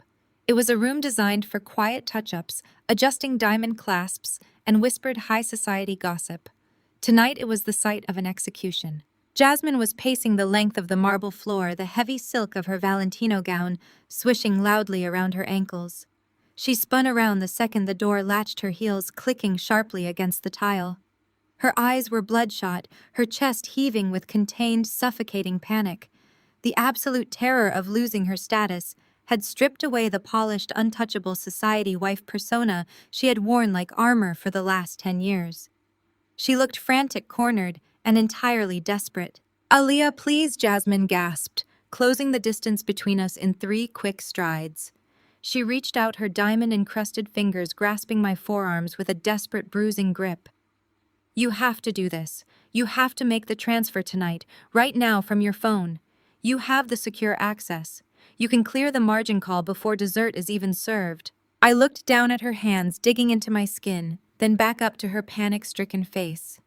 I did not move away, but my body remained entirely rigid, projecting an aura of absolute unyielding coldness. If you just wire the 5 million into Preston's holding account before the dinner service ends, we can fix everything. Jasmine pleaded, her voice cracking as genuine tears began to spill over her heavily mascaraed eyelashes. The federal agents will see the liquidity by Monday morning. The investigation goes away. Mom is out there buying us time, showing the entire city that we are a united front. We are sisters, Aaliyah. We share the same blood. We grew up in the same house. We survived Corinne together. You cannot just stand by and watch my entire life shatter into a million pieces. You have the power to save me. Jamal has the money. It means absolutely nothing to him, but it means everything to me. My children will be ruined. My reputation will be destroyed. I let her frantic begging words hang in the rose-scented air. I stared at her genuinely, marveling at the utter lack of self-awareness. She was crying real tears, but they were not tears of remorse for her husband's victims. They were not tears of guilt for stealing our mother's retirement fund. They were tears of pure terror for her vanishing country club memberships, her leased luxury cars, and her fragile social standing in Buckhead. I reached up and calmly peeled her trembling fingers off my arms, dropping her hands back to her sides with deliberate finality. I am not wiring you a single cent, Jasmine, I said, my voice perfectly flat, devoid of any warmth or familial sympathy. Jamal is not wiring you a single cent. We are not financing your husband's felony wire fraud to maintain your illusion of wealth. Jasmine let out a sharp, ragged breath. Her eyes widened, the desperation hitting a fever pitch. But Mom said you agreed. Mom said you were playing along with the sponsorship. She said you knew the optics were too dangerous for your firm if you let Preston fall. I am playing along with the optics. I corrected her, taking a slow step forward, forcing her to back up against the marble vanity. I agreed to walk the red carpet. I agreed to smile for the cameras so your psychotic mother could have her grand theatrical finale. I agreed to let everyone in that ballroom think we are a perfect, happy family. But I never agreed to hand over my husband's clean, legitimate money to save a thief. You are entirely on your own. The sorrow in Jasmine's eyes vanished in a fraction of a second. The plea for sisterly solidarity evaporated instantly, replaced by the venomous, condescending entitlement she had wielded against me since childhood. Since crying had failed to pry open my bank accounts, she resorted to her favorite, most familiar weapon. "You selfish, vindictive bitch," Jasmine hissed, her face twisting into an ugly, hateful sneer.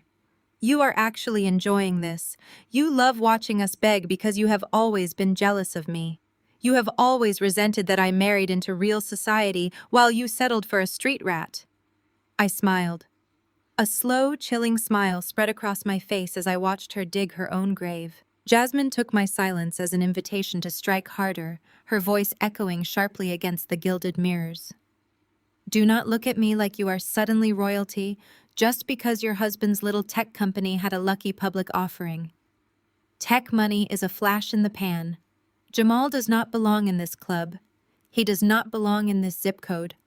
Look at him out there in his rented tuxedo trying to mingle with real generational wealth. He reeks of desperation. He is new money trash with dirt under his fingernails, and no amount of stolen corporate algorithms will ever make him a gentleman. You are protecting a thug while letting your own family face federal ruin." I did not raise my voice. I did not need to. The quiet, lethal precision of my words carried far more weight than her frantic, unhinged screaming. "You want to talk about dirt under fingernails, Jasmine?" I asked softly, taking another deliberate step forward until she was entirely pinned against the vanity counter. "Let us talk about 7 years ago. Let us talk about my engagement party." Jamal had spent 14 hours on a server farm floor that day, physically wiring the hardware that built the foundation of the very company you are now begging to bail you out. He drove straight to the venue to celebrate our future together. And what did you do? Jasmine swallowed hard, her eyes darting toward the door, suddenly desperate to escape the psychological trap she had just walked blindly into. "I will tell you exactly what you did." I continued, my voice sharp as a scalpel cutting through the air between us. "You looked at the calluses on his hands. You looked at the grease staining his knuckles, and you told the catering manager in front of 50 of our guests to redirect my future husband to the service entrance because he was ruining the aesthetic of your pristine evening. You looked him dead in the eye and told him that manual labor was a disease that did not belong in polite society. Jasmine's breath hitched her back, pressing hard into the mirror behind her. Jamal took that insult, I whispered, my face just inches from hers, refusing to let her look away. He smiled politely, he washed his hands, and he went back to building an empire. He built a legitimate multi-billion-dollar corporate powerhouse with those exact same calloused hands. And what did your perfect, polite, blue-blooded husband build, Jasmine? What did Preston create with his soft hands, his expensive manicures, and his generational pedigree? I did not let her formulate an answer. I verbally dissected her, stripping away every single layer of her carefully curated identity until there was nothing left but the ugly truth. Preston built a house of cards. He built a fraudulent hedge fund, relying entirely on stolen retirement money, including Corinne's entire life savings. He created absolutely nothing. He is a parasite feeding off the wealth of others. And that means you are nothing. I let my gaze drag slowly, judgmentally over her Valentino gown, her diamond drop earrings, and her perfectly styled hair. Everything you are wearing right now is funded by theft, I said, making sure each word landed with devastating impact. Every country club lunch, every spa day, every private school tuition payment, every single condescending remark you have ever made about my life or my husband. It was all paid for by a weeping criminal who is currently terrified of spending the next 20 years in a federal penitentiary. You have spent your entire life believing you were superior because of the label stitched inside your dress and the zip code on your mortgage. But strip away Preston's fake money and what is left? There is no talent, Jasmine. There is no intellect. There is no ambition. You are just a hollow, terrified shell of a woman standing in a dress she will never be able to afford to dry clean again. Jasmine stared at me, completely paralyzed. Her mouth hung open, but no sound came out. The absolute, unvarnished truth broke her. The venom drained entirely from her face, leaving behind pure, unadulterated devastation. Her legs finally gave out, and she slumped heavily onto the velvet vanity stool. She covered her face with her trembling hands, letting out a loud, wretched sob that echoed off the cold marble walls. She was crying for her lost life, for her shattered illusion, and for the undeniable reality that she was entirely powerless. I did not offer her a tissue. I did not place a comforting hand on her trembling shoulder. I simply adjusted the emerald silk of my gown, turned on my heel, and walked away. I pushed open the heavy mahogany doors, leaving the pathetic sounds of her weeping behind me, and stepped back out into the glittering, deafening roar of the grand ballroom. The air was thick with the smell of expensive champagne and roasted meats. I took a slow, steadying breath, letting my polished, untouchable crisis manager smile slide back onto my face as I scanned the sea of tuxedos and ball gowns for my husband. I found him almost immediately. Jamal was standing near the edge of the main mahogany bar holding a crystal glass of sparkling water. But he was not alone. Preston was standing less than 2 feet away from him. The man of the hour, the great philanthropist being honored by the city's elite, looked entirely unhinged. Preston's face was flushed a deep, angry crimson, and he had Jamal completely cornered against the brass railing of the bar. Preston was gesturing wildly, his body language aggressive, erratic, and incredibly dangerous. Preston's face was an unsightly mask of damp perspiration and manic, adrenaline-fueled arrogance. He had consumed enough high-end vintage champagne to loosen his tongue, but not enough to dull the sharp, jagged edges of his insecurities. He didn't notice the way the air around Jamal had grown heavy, nor did he perceive the subtle, predatory stillness that emanated from my husband. To Preston, Jamal was just another mark, a tech-dazzled outsider he could bully into compliance. He leaned in closer, his expensive cologne battling the faint metallic scent of his own fear. He grabbed Jamal by the lapel, his knuckles white, and pulled him into a private corner near the service bar. "You think you are so smart, don't you, Jamal?" Preston sneered, his voice a low, raspy whisper that carried the wet sound of his own intoxication. You think a successful IPO makes you one of us? You think you can just buy your way into the Heritage Club and start acting like you belong? Jamal didn't move. He didn't pull away, and he certainly didn't look intimidated. He simply stood there, a towering, rock-solid presence watching Preston unravel.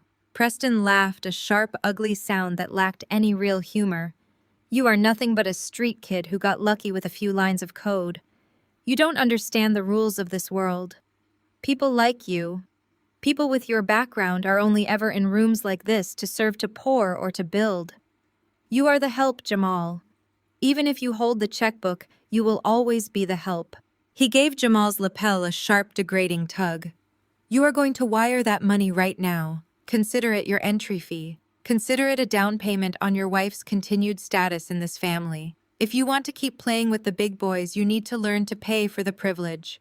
Wire the $5 million, or I promise you by tomorrow morning there won't be a single person in Atlanta who will look at you without seeing a criminal. The silence that followed was so absolute it felt physical.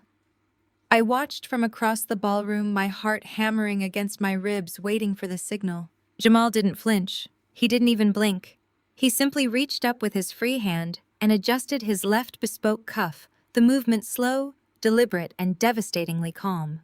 He looked down at Preston, the man who thought he held a billionaire at knife point, and a slow, chilling smile bloomed across his face. It was the smile of a man who had already won the war before the first shot was fired. Without breaking eye contact with my brother-in-law, Jamal reached into his tuxedo pocket and pulled out his phone. His thumb moved with precise, rhythmic intent. He tapped the screen exactly once. It was the final command. The immediate reaction was total sensory chaos. In the blink of an eye, the live jazz quartet playing in the center of the ballroom cut out mid-note, the silence left behind feeling like a vacuum. The massive crystal chandeliers dimmed, fading from a brilliant white to a soft, ominous amber, effectively turning the spotlight directly onto the main stage. The guests stopped mid-conversation, champagne glasses lowered. The room, which only seconds ago had been a cacophony of elite chatter, became as still as a tomb. I didn't wait for permission. I didn't wait for Corinne to regain her senses. I walked toward the stage with the measured, rhythmic pace of a predator. Every eye in the room tracked my movement, the emerald silk of my gown swaying like water, my posture perfectly erect, my head held high. I felt the weight of 500 pairs of judgmental, curious, and wealthy eyes. I didn't care about a single one of them. I reached the stage, the wooden platform creaking slightly under my heels. I walked directly past the club president, a man who had spent the last hour praising Preston's imaginary philanthropic achievements, and gently took the microphone from his hand. He looked confused, startled, but before he could protest, the sheer force of my presence silenced him. I stood before the room, the spotlight hitting my face, and looked out over the sea of faces. I saw Reginald near the bar, his drink trembling in his hand. I saw Preston still cornered by Jamal, his face turning an alarming shade of white. And I saw Corinne, who was pushing her way through the crowd, her face a storm of confusion and mounting dread. I turned my head toward the back of the room, locking eyes with my mother. I smiled sweetly, genuinely, like a daughter about to announce a wonderful surprise. "Good evening, everyone," I said, my voice projecting clearly into the sound system, smooth and authoritative. "Thank you all for joining us for such a spectacular night of philanthropy, and of course the celebration of Preston's many achievements." I paused, letting the silence draw out agonizingly long for my mother's benefit. My mother, Corinne, has been telling me all evening how vital it is that we show our support for this initiative. I continued, my voice dripping with honeyed warmth. She has been very clear that optics are everything. In the spirit of total transparency and genuine philanthropy, my mother, Corinne, has a very special presentation regarding where my husband's money is actually going tonight. The gasp that rippled through the room was audible. Corinne stopped dead in her tracks, her face turning from red to a terrifying translucent white. She opened her mouth to scream to stop me to do something, but the sound died in her throat.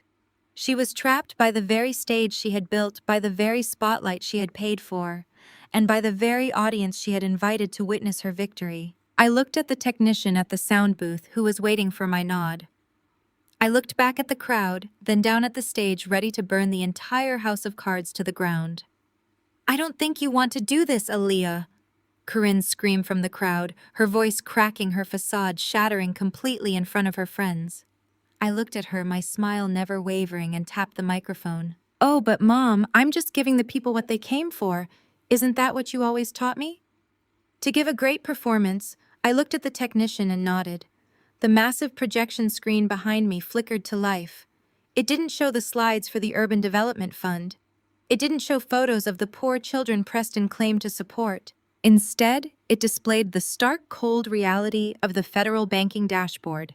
The honeypot account, the forged collateral agreements with Reginald's and Preston's names in bold digital red ink, and the time-stamped wire transfer attempts they had made in their desperation. The entire room erupted into a chaos of whispered secrets, shocked gasps, and the sudden frantic tapping of phones.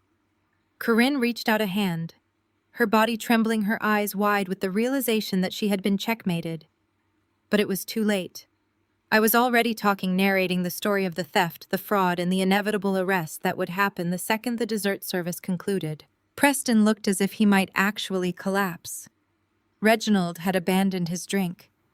And Corinne, the queen of high society, the woman who had orchestrated this entire disaster for the sake of optics, was left standing in the center of her own ruin, completely exposed. I leaned closer to the microphone, my voice dropping to a conspiratorial whisper that filled the ballroom. "My husband's money isn't going to save the gala, Mom. It's going to fund the investigation that sends your favorite son-in-law to prison." The crowd stood in stunned silence. I didn't care about their shock. I didn't care about the scandal. I had finally stripped away the illusions. I had given them their show, and now the audience was going to have to deal with the truth. I looked at the exit where the heavy oak doors were finally starting to creak open, and the rhythmic, heavy sound of official police boots began to march across the floor. The performance was over. The checkmate was complete. And as the ballroom descended into utter mayhem, I simply stepped off the stage, walked to Jamal, and took his hand. We didn't look at Corinne. We didn't look at Preston. We didn't look at the confused elite who were scrambling to distance themselves from the scandal. We walked directly toward the doors, the path opening before us like the Red Sea, and left the chaos to swallow the family that had tried to steal our future. Outside, the cool night air of Atlanta felt like a benediction. The humidity had broken, replaced by a refreshing breeze that signaled the end of the long, oppressive storm. Jamal didn't say a word as he helped me into the Maybach. He didn't ask if I was okay, because he already knew. He knew that I had felt more alive in those last 5 minutes on stage than I had in the last 10 years of being their daughter. We pulled away from the Heritage Country Club, just as the flashing lights of the police cruisers flooded the driveway, the blue and red beams reflecting off the polished black exterior of the car. I watched the scene through the tinted rear window, the panicked faces of the elite, the frantic movement of the federal agents, and the hollow, devastated figure of my mother standing alone under the harsh glow of the entrance lights. She had wanted a performance. She had wanted to show everyone that she was the one in control, the one who dictated the lives of everyone around her, the one who held the power. She had built an entire world based on the idea that perception was reality, that if she could make everyone believe something was true, it would eventually become so. She was wrong. Reality has a way of asserting itself, often with a force that perception simply cannot withstand. I realized then that I had been carrying the weight of her reality for a long time, the weight of her expectations, her manipulations, and her constant, unrelenting need to be the center of everyone's universe. It was an exhausting, impossible load, one that had defined my life for far too long. But that night, as the club faded into the distance, I felt the final fragments of that weight dissolve. Jamal took my hand and interlaced his fingers with mine. His touch was firm, grounding, and absolutely real. There was no performance in it, no manipulation, no ulterior motive. It was simply us. And for the first time, that was enough. We drove in silence for a long while, winding through the quiet residential streets of Buckhead, past the sprawling estates of people who would be talking about this gala for the next decade. Each mile carried us further away from the ruin I had orchestrated, further away from the toxic, suffocating influence of my parents. I thought about the life we were building, the empire we were constructing, and the future that lay ahead of us, a future free from the chains of their dysfunction and the expectations of their world. My phone buzzed in my lap. I didn't look at it. I didn't need to know what they were texting, what new lies they were concocting, or how they were trying to salvage their shattered reputations. The truth was out there now, recorded, documented, and broadcast for the entire city to see. There was no going back to the way things were, and I realized with a profound sense of clarity that I didn't want to go back. I was not the person I had been when I arrived at the club that night. That person had been trying to navigate a world defined by their rules, playing the part of the daughter, the fixer, the compliant sister.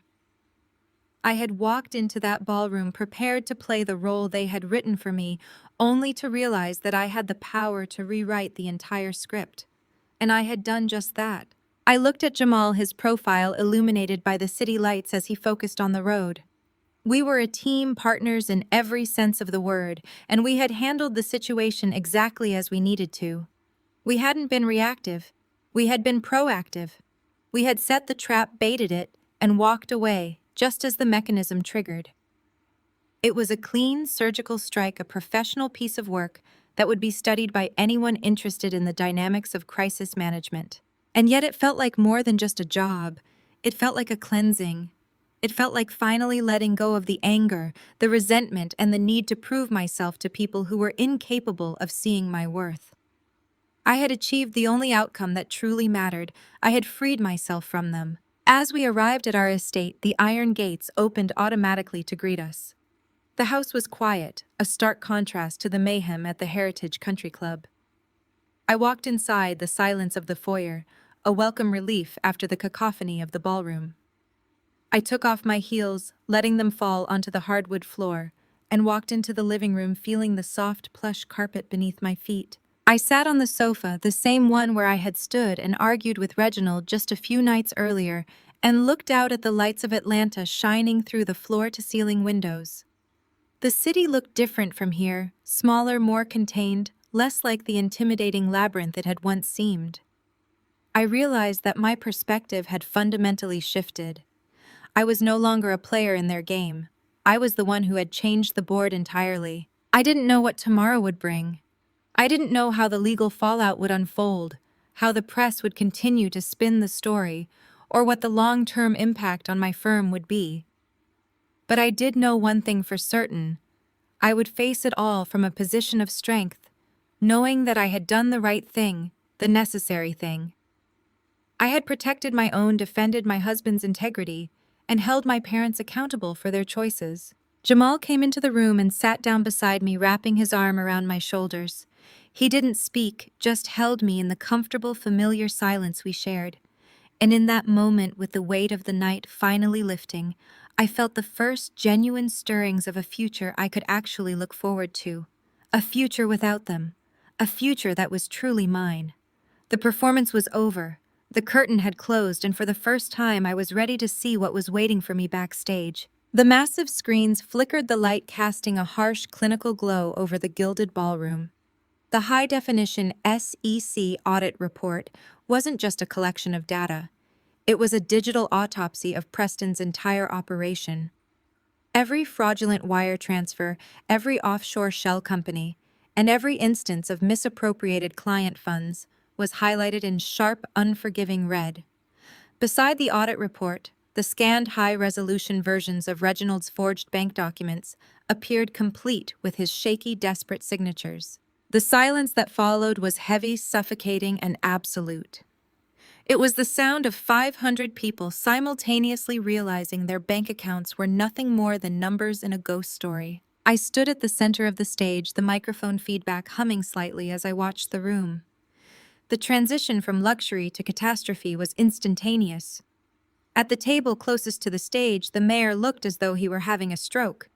His wife had dropped her crystal glass, shattering it across the marble floor. The CEO of the regional bank sat frozen, his eyes glued to the screen as he saw his own firm's logo attached to one of the most egregious money laundering schemes listed. The prestigious Heritage Club, once a place of exclusivity and safety, had become the stage for the most spectacular financial collapse in Georgia's history. Corinne's scream was the first sound to shatter the stillness.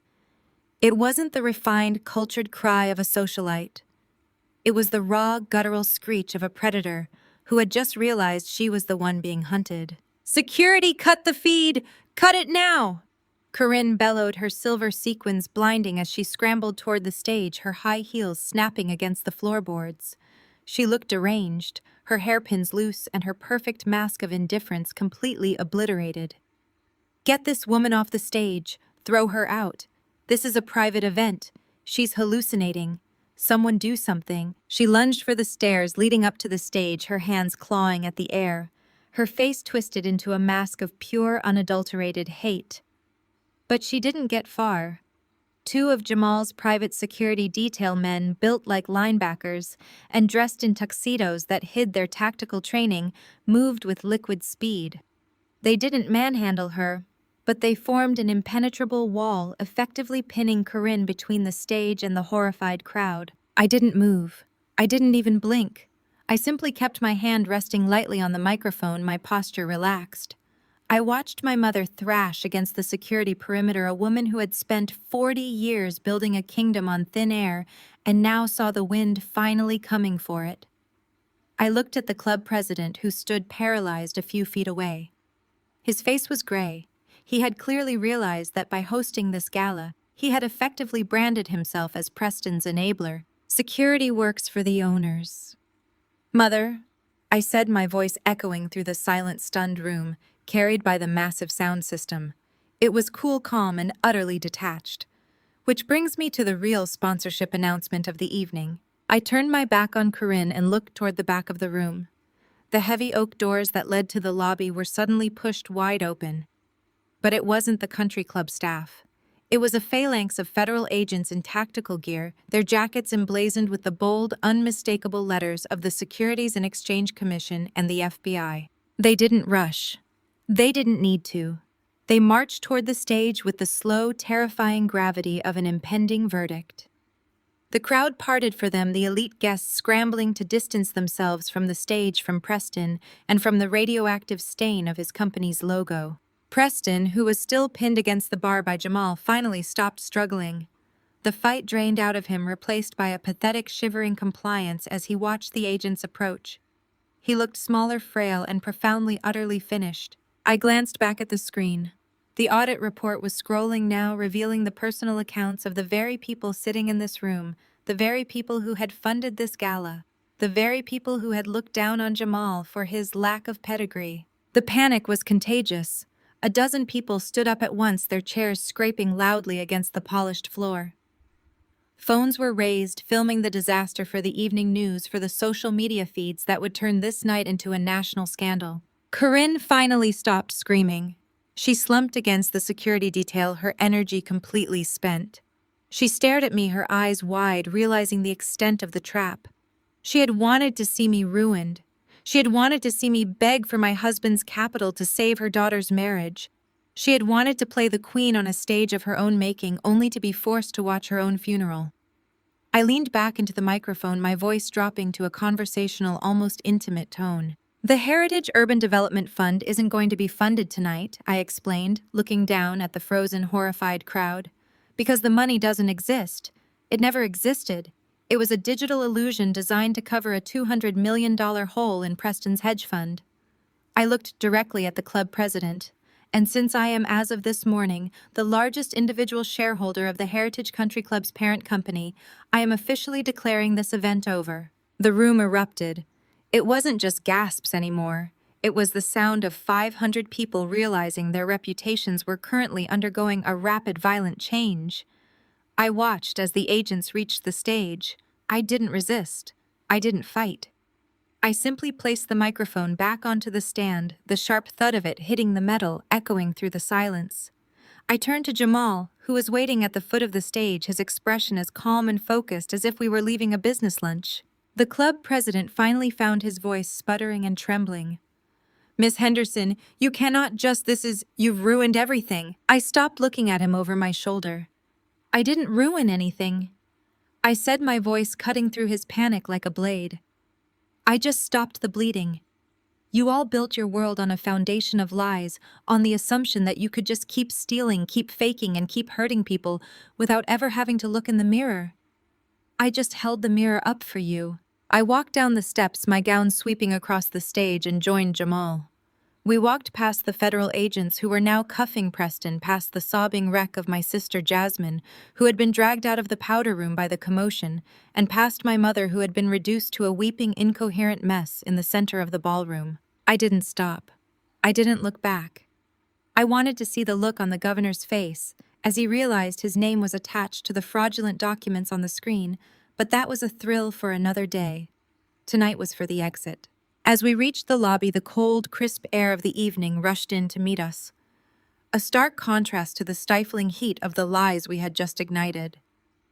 The valet were standing around completely abandoned, as the guests were now scrambling to find their own vehicles, terrified of being connected to the unfolding federal investigation. Jamal's Maybach was waiting right where we had left it. The driver held the door open, his expression professional and completely unaffected by the unfolding disaster. We climbed inside the heavy doors, sealing out the screams, the shouting, and the sound of justice finally arriving in the form of heavy boots and handcuffs. As we pulled away from the Heritage Country Club, I looked out the back window. The ballroom lights were starting to flicker off one section at a time, as if the club itself were dying, the darkness consuming the opulent, fraudulent world that had tried to destroy us. Jamal took my hand again, squeezing it.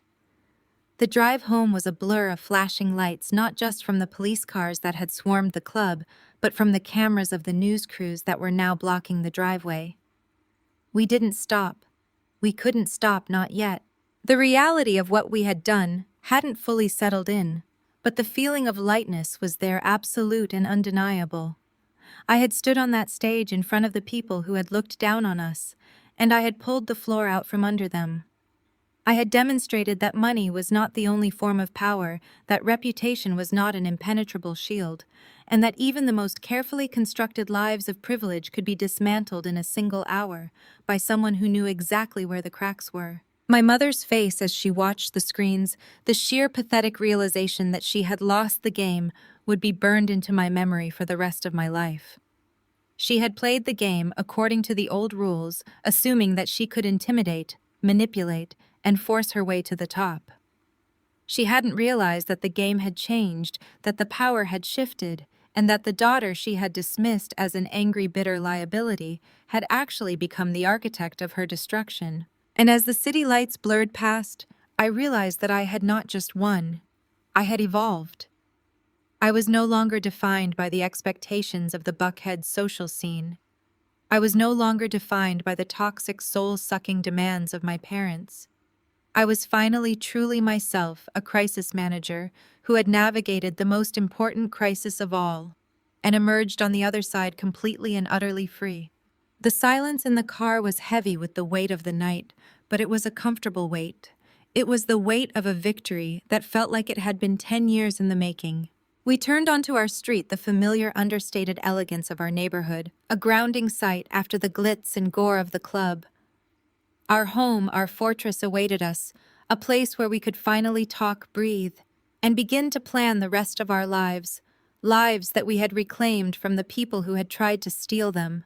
I reached over and touched the control panel, turning on the radio just in time to hear the breaking news report. The reporter's voice was breathless, excited, and filled with the thrill of a major scoop. "In a shocking development tonight," the voice began, "a grand philanthropic gala at the Heritage Country Club has ended in chaos following the exposure of a massive financial fraud scheme. Sources close to the investigation report that federal agents have already taken several high-profile individuals into custody, and the fallout is expected to reach the highest levels of the city's political and business circles. We will continue to bring you updates as this story develops." I reached out and clicked the radio off. I didn't need to hear the rest. I already knew how the story ended. The fallout was just beginning, but for us, the storm had passed. We had cleared the path, and now the rest of the journey was entirely our own. We pulled into the driveway, the house glowing with a soft, inviting light that signaled safety, comfort, and the promise of a quiet night. I felt the tension finally start to ebb from my shoulders, replaced by a deep, weary satisfaction. Jamal parked the car and turned to look at me, his eyes dark and unreadable. He didn't say anything, but the look he gave me was one of pure, unadulterated pride. It was the look of a partner who understood the price of our victory and the depth of the commitment we had made to each other to never let anyone, not our parents, not our peers, not the entire city of Atlanta, make us feel less than the people we had fought so hard to become. I smiled back, a tired, genuine smile that felt better than any performance I had ever given. We had won, and we had done it without losing who we were. And that was the greatest victory of all. I opened the door and stepped out, the cool night air washing over me like a baptism. We were home. And for the first time in a decade, the world felt like it was finally ours. The ballroom air was thick with the scent of expensive perfume and the metallic tang of pure terror. I stood motionless on the stage, the microphone still warm in my hand, as the projection screens continued to display the ruin of my family's life. Preston's face, once the picture of arrogant, well-fed wealth, had collapsed into a mask of gray, twitching muscle. He looked like a man watching his own execution in real time. "You have no idea what you have done," Preston rasped, his voice sounding like dry leaves skittering across pavement. He tried to take a step toward the stage, his movements jerky and uncoordinated, his usual swagger replaced by the desperate gait of a trapped animal. "I built this city. You think your little tech husband can just walk into my house and dismantle my empire with a few lines of code? You're making a mistake. A massive, irreversible mistake." I looked down at him, my expression one of polite, almost clinical interest. "Empire Preston," I asked, my voice ringing out clear and resonant through the massive ballroom speakers. "You built a pyramid scheme out of wet sand and called it a legacy. You didn't build anything. You just borrowed time from the people you swindled." I took a deliberate step toward the edge of the stage, my eyes tracking the subtle movement near the back of the room where the federal agents were finally closing the gap. "And you are mistaken about one other thing," I continued, my voice gaining in power. "Jamal's holding company didn't just go public to raise capital. We used that liquidity to initiate a strategic acquisition. We didn't just come here to watch your gala, we came here to foreclose." The room was so quiet that the faint hum of the stage lighting sounded like a roar. "Our holding company acquired the regional commercial real estate group that owns this country club 3 months ago," I announced, watching the club president's face crumble. "We bought the debt on Preston's failing hedge fund 6 weeks ago. And as of yesterday, when the final papers were signed and notarized, we own the mortgage on your Buckhead estate. Every brick, every antique, every piece of silver you've been using to convince people you're still rich, it all belongs to Jamal Reynolds Technologies. You have been living in a house owned by the very man you told to use the service entrance 7 years ago." The shockwave that hit the room was palpable.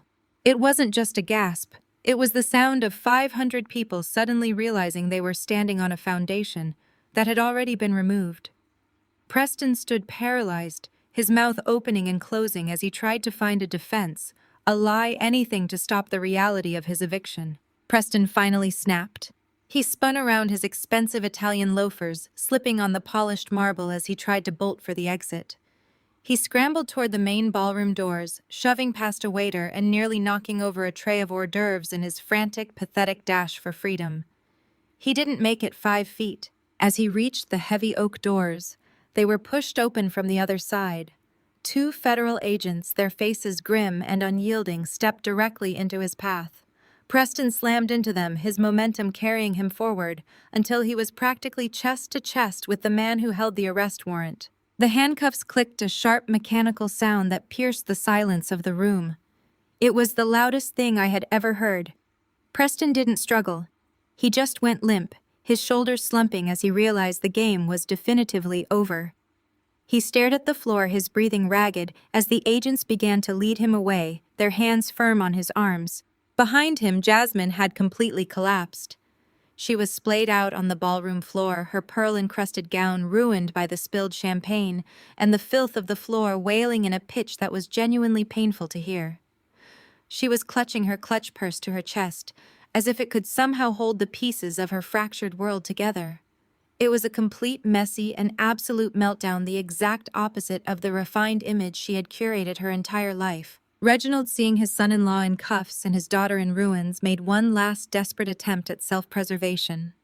He stumbled toward the bar where Jamal was still standing, his hands held out in a gesture of pleading, his face wet with tears and sweat. "Jamal, please!" Reginald choked out his voice, a pathetic whimper. "You have to understand. I had no idea. Preston lied to all of us. I am a victim of his fraud too. You know me, Jamal. We have played golf for years. We are practically family. Please just tell the agents there has been a misunderstanding." Jamal didn't even look at him. He didn't offer a nod, a glare, or a single syllable of acknowledgement. He simply took another sip of his sparkling water, his gaze fixed on the wall behind Reginald, as if the man were literally invisible. Jamal's total indifference was the final nail in the coffin. Reginald shriveled the air leaving his body as he realized that the man he had spent years patronizing was now the only person in the room with the power to make his life even remotely tolerable. Jamal's silence was a far more brutal punishment than any insult could ever have been. Then there was Corinne. She stood at the base of the stage, her world having shifted from the peak of social dominance to the depths of public infamy in less than 10 minutes. She looked around the ballroom, her eyes darting toward the elite power brokers who had been bowing to her just an hour ago. But the room was changing. The guests were turning away their backs to her, their hushed whispers filled with the biting, judgmental disgust that was the only thing more lethal than social exile in Atlanta. She tried to regain the room's attention, her voice cracking with the remnants of her command. "This is a mistake. You people know who we are. We are the heritage. We are the foundation of this city." Nobody looked at her. Nobody responded. The governor, the state senators, the business moguls, they were all too busy trying to figure out how to wipe Preston's stain off their own names. The very people who had been Corinne's worshippers were now her judge, jury, and executioner, eager to trade her social ruin for their own survival. Desperation, sharp and jagged, finally overcame her pride. Corinne's legs gave out and she sank to her knees at the base of the stage. The silver sequins of her gown snagged on the wooden edge, tearing slightly as she fell. She looked up at me, her face a ravaged landscape of genuine unmasked terror. She reached up, grabbing the hem of my emerald silk gown, her fingers digging into the fabric. She was weeping not the calculated tears of the society page headlines, but the real, ugly, shaking sobs of a woman who had finally been stripped of every last weapon in her arsenal. "You can't leave us with nothing! Aaliyah, please!" she shrieked, her voice echoing through the silent, abandoned room. "We're your family. I gave you everything I built you. You're my blood. You can't destroy me like this. Think about the legacy. Think about what we built." I looked down at her. From this height, she looked small. She looked fragile. She looked like exactly what she was, a woman who had sacrificed every genuine connection in her life at the altar of social optics, only to find that when the lights went out, there was no one left to hold her hand. She was the architect of her own isolation, the sole inhabitant of a kingdom built on the suffering and exploitation of the people she claimed to love. I stood there feeling the cool air from the ballroom's ventilation system brushing against my skin. I didn't feel the surge of victory I had expected. I didn't feel the burning need to gloat or to further humiliate her. I felt a cold, final sense of equilibrium. I leaned over my emerald gown, cascading around me like a waterfall, and pulled my hem from her trembling, desperate grip. I didn't look at her with hatred. I looked at her with the pity one reserves for a terminal patient who had refused every possible cure until it was too late. "You never built me, Corinne," I said, my voice barely a whisper, yet loud enough to reach her. "You just tried to own me, and that was the greatest mistake you ever made." I stepped away from her, leaving her huddled at the base of the stage, a broken relic of a life that no longer held any power over me. I walked toward Jamal, the sound of my heels clicking rhythmically on the ballroom floor, a steady heartbeat against the silence. As we walked toward the exit, I saw the last of the federal agents rounding the corner, their presence a final ironclad period at the end of the night's events. The ballroom was now nearly empty, the guests having fled the scandal with the speed and self-preservation of rats leaving a sinking ship. We stepped out into the night, the fresh Atlanta air finally meeting us. The humidity of the day had finally broken, leaving behind a cool, clean breeze that tasted like freedom. I didn't look back at the Heritage Country Club. I didn't think about the press reports, the legal aftermath, or the inevitable inquiries that would follow. Jamal took my hand, his grip solid and unwavering. We walked toward the Maybach, our footsteps echoing in the quiet valet circle. The performance was over. The stage was empty. And for the first time in my life, I wasn't just standing in the spotlight, I was finally the one in control of the light. The car doors closed, sealing us in the quiet, climate-controlled comfort of the Maybach. Jamal didn't say a word as we pulled away from the curb, his focus entirely on the road ahead. He didn't ask how I felt because he already knew. He could see it in the way I held my head, the way I breathed, the absolute total release of a tension that had been holding me in place for over a decade.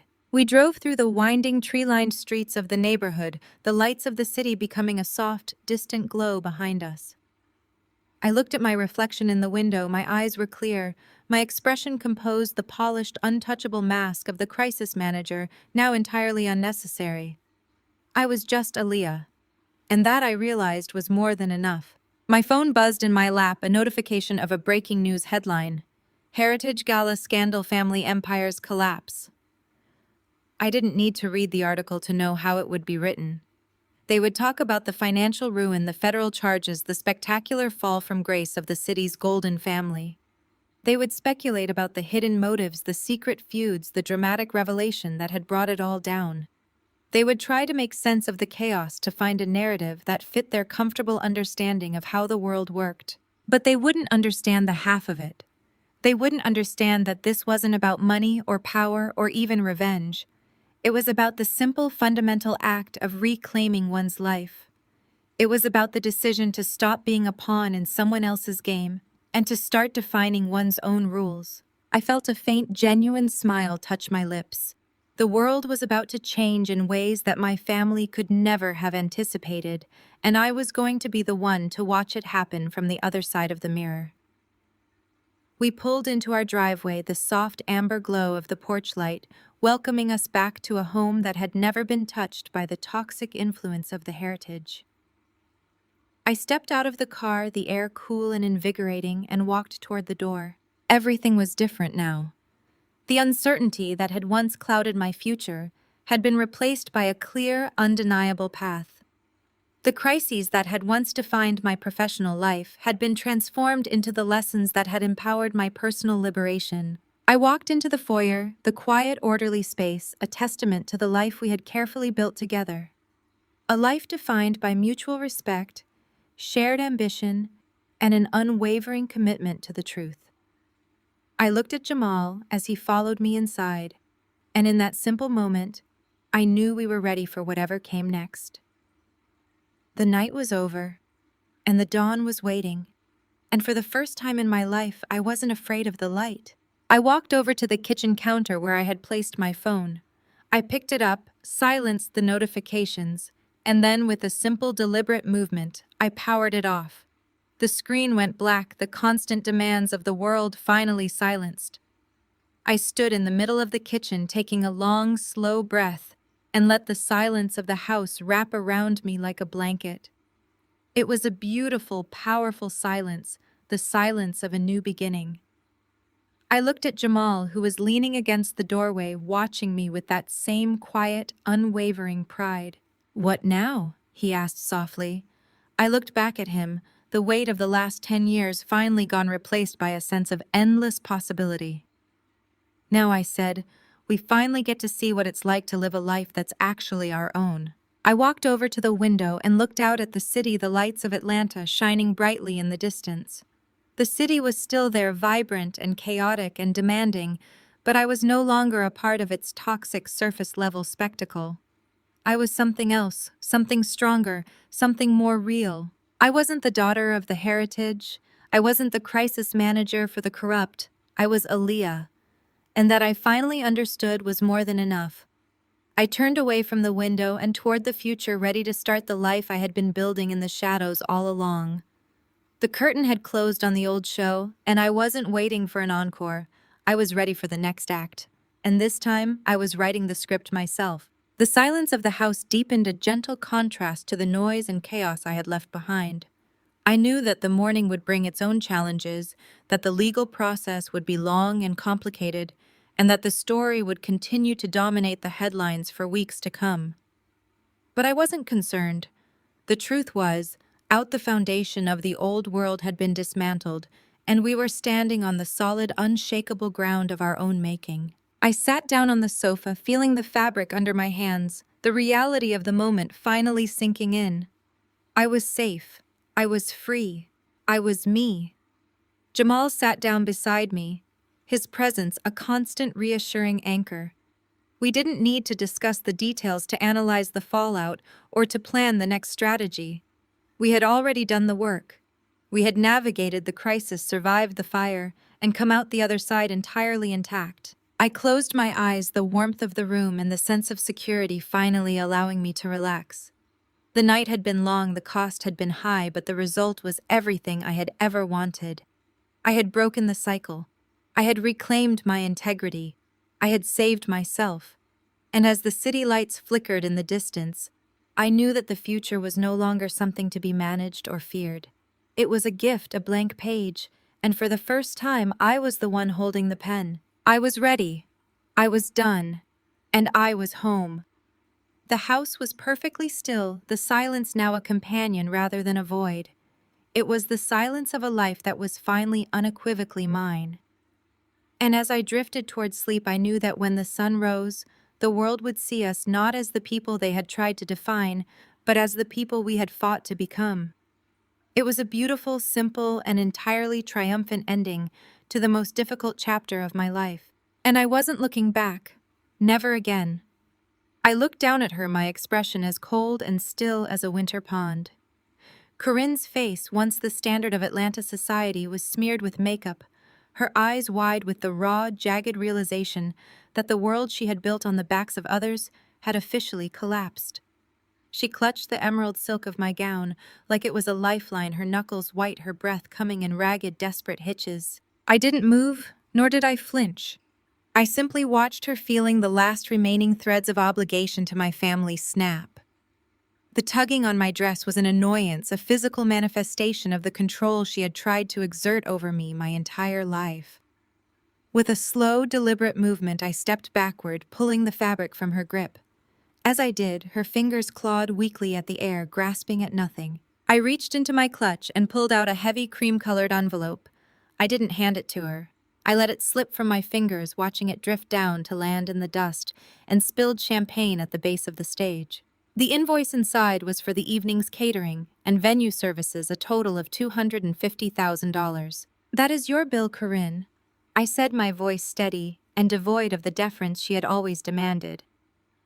"I had the club management transfer the liability to your primary account when I signed the acquisition papers this afternoon. I suggest you pay it promptly. Try not to use a forged signature this time. The federal agents are already waiting for you to make a mistake." I turned away, my gown sweeping across the stage, the rustle of silk sounding like a whip crack in the silent room.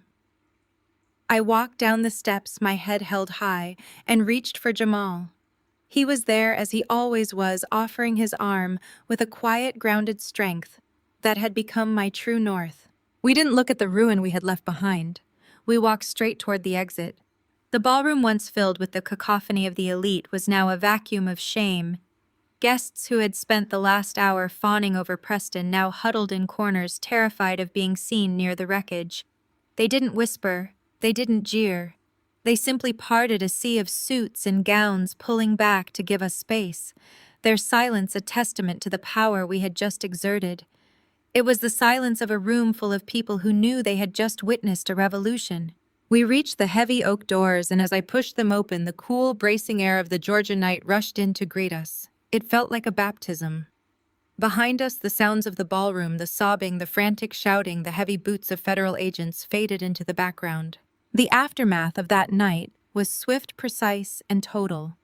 The papers the next morning were a masterpiece of investigative journalism, detailing the sheer scale of the deception that had sustained the family's lifestyle for years. Reginald and Preston found themselves at the center of a federal indictment that stretched across 3 states, their reputations shredded by the very audit report I had projected onto the wall. They were no longer the titans of Atlanta industry.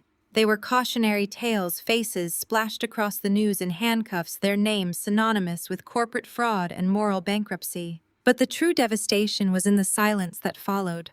The society that had worshipped Corinne and Jasmine turned its back the moment the bank accounts froze. I learned through a casual mention by a firm associate that Corinne and Jasmine had been forced to vacate their Buckhead estate. They were now living in a cramped 2-bedroom apartment near the perimeter, far removed from the manicured lawns and exclusive clubs they had once treated as their natural habitat. They were entirely cut off from the society they had worshipped, living in a world of budget constraints and public judgment, a world they had once treated with the kind of disdain they now deserved. A few months later, the sun was setting over the terrace of my own estate. The air was warm, smelling of jasmine, and the crisp, clean scent of a life built on solid ground. I sat on the balcony, a tablet in my lap, reviewing the latest quarterly report for my PR firm.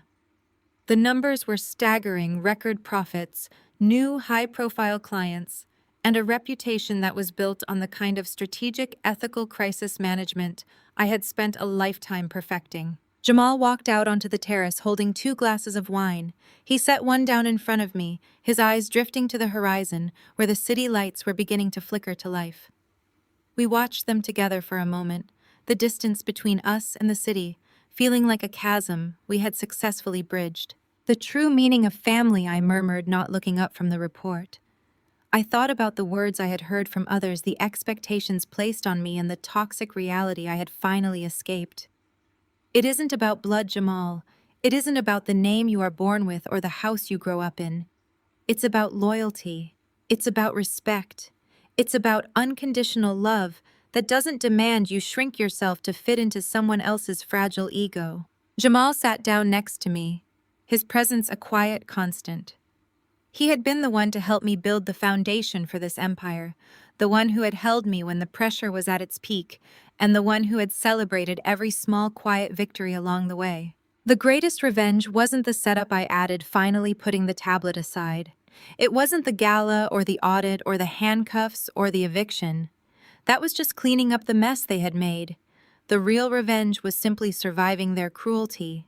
It was proving that I could build an empire from the ashes of everything they had tried to burn. I took a sip of my wine, the cool liquid a perfect contrast to the heat of the day, and I did it without becoming them.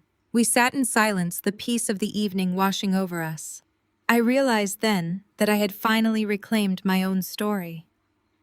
The girl who had been expected to play the part of the dutiful daughter, the silent observer, the pawn in their social chess game, she was gone. In her place was a woman who didn't need to perform, didn't need to ask for permission, and certainly didn't need to be anyone other than who she had decided to be. The empire we had built was just the beginning. The world was still out there, chaotic and demanding and flawed, but I wasn't afraid of it anymore.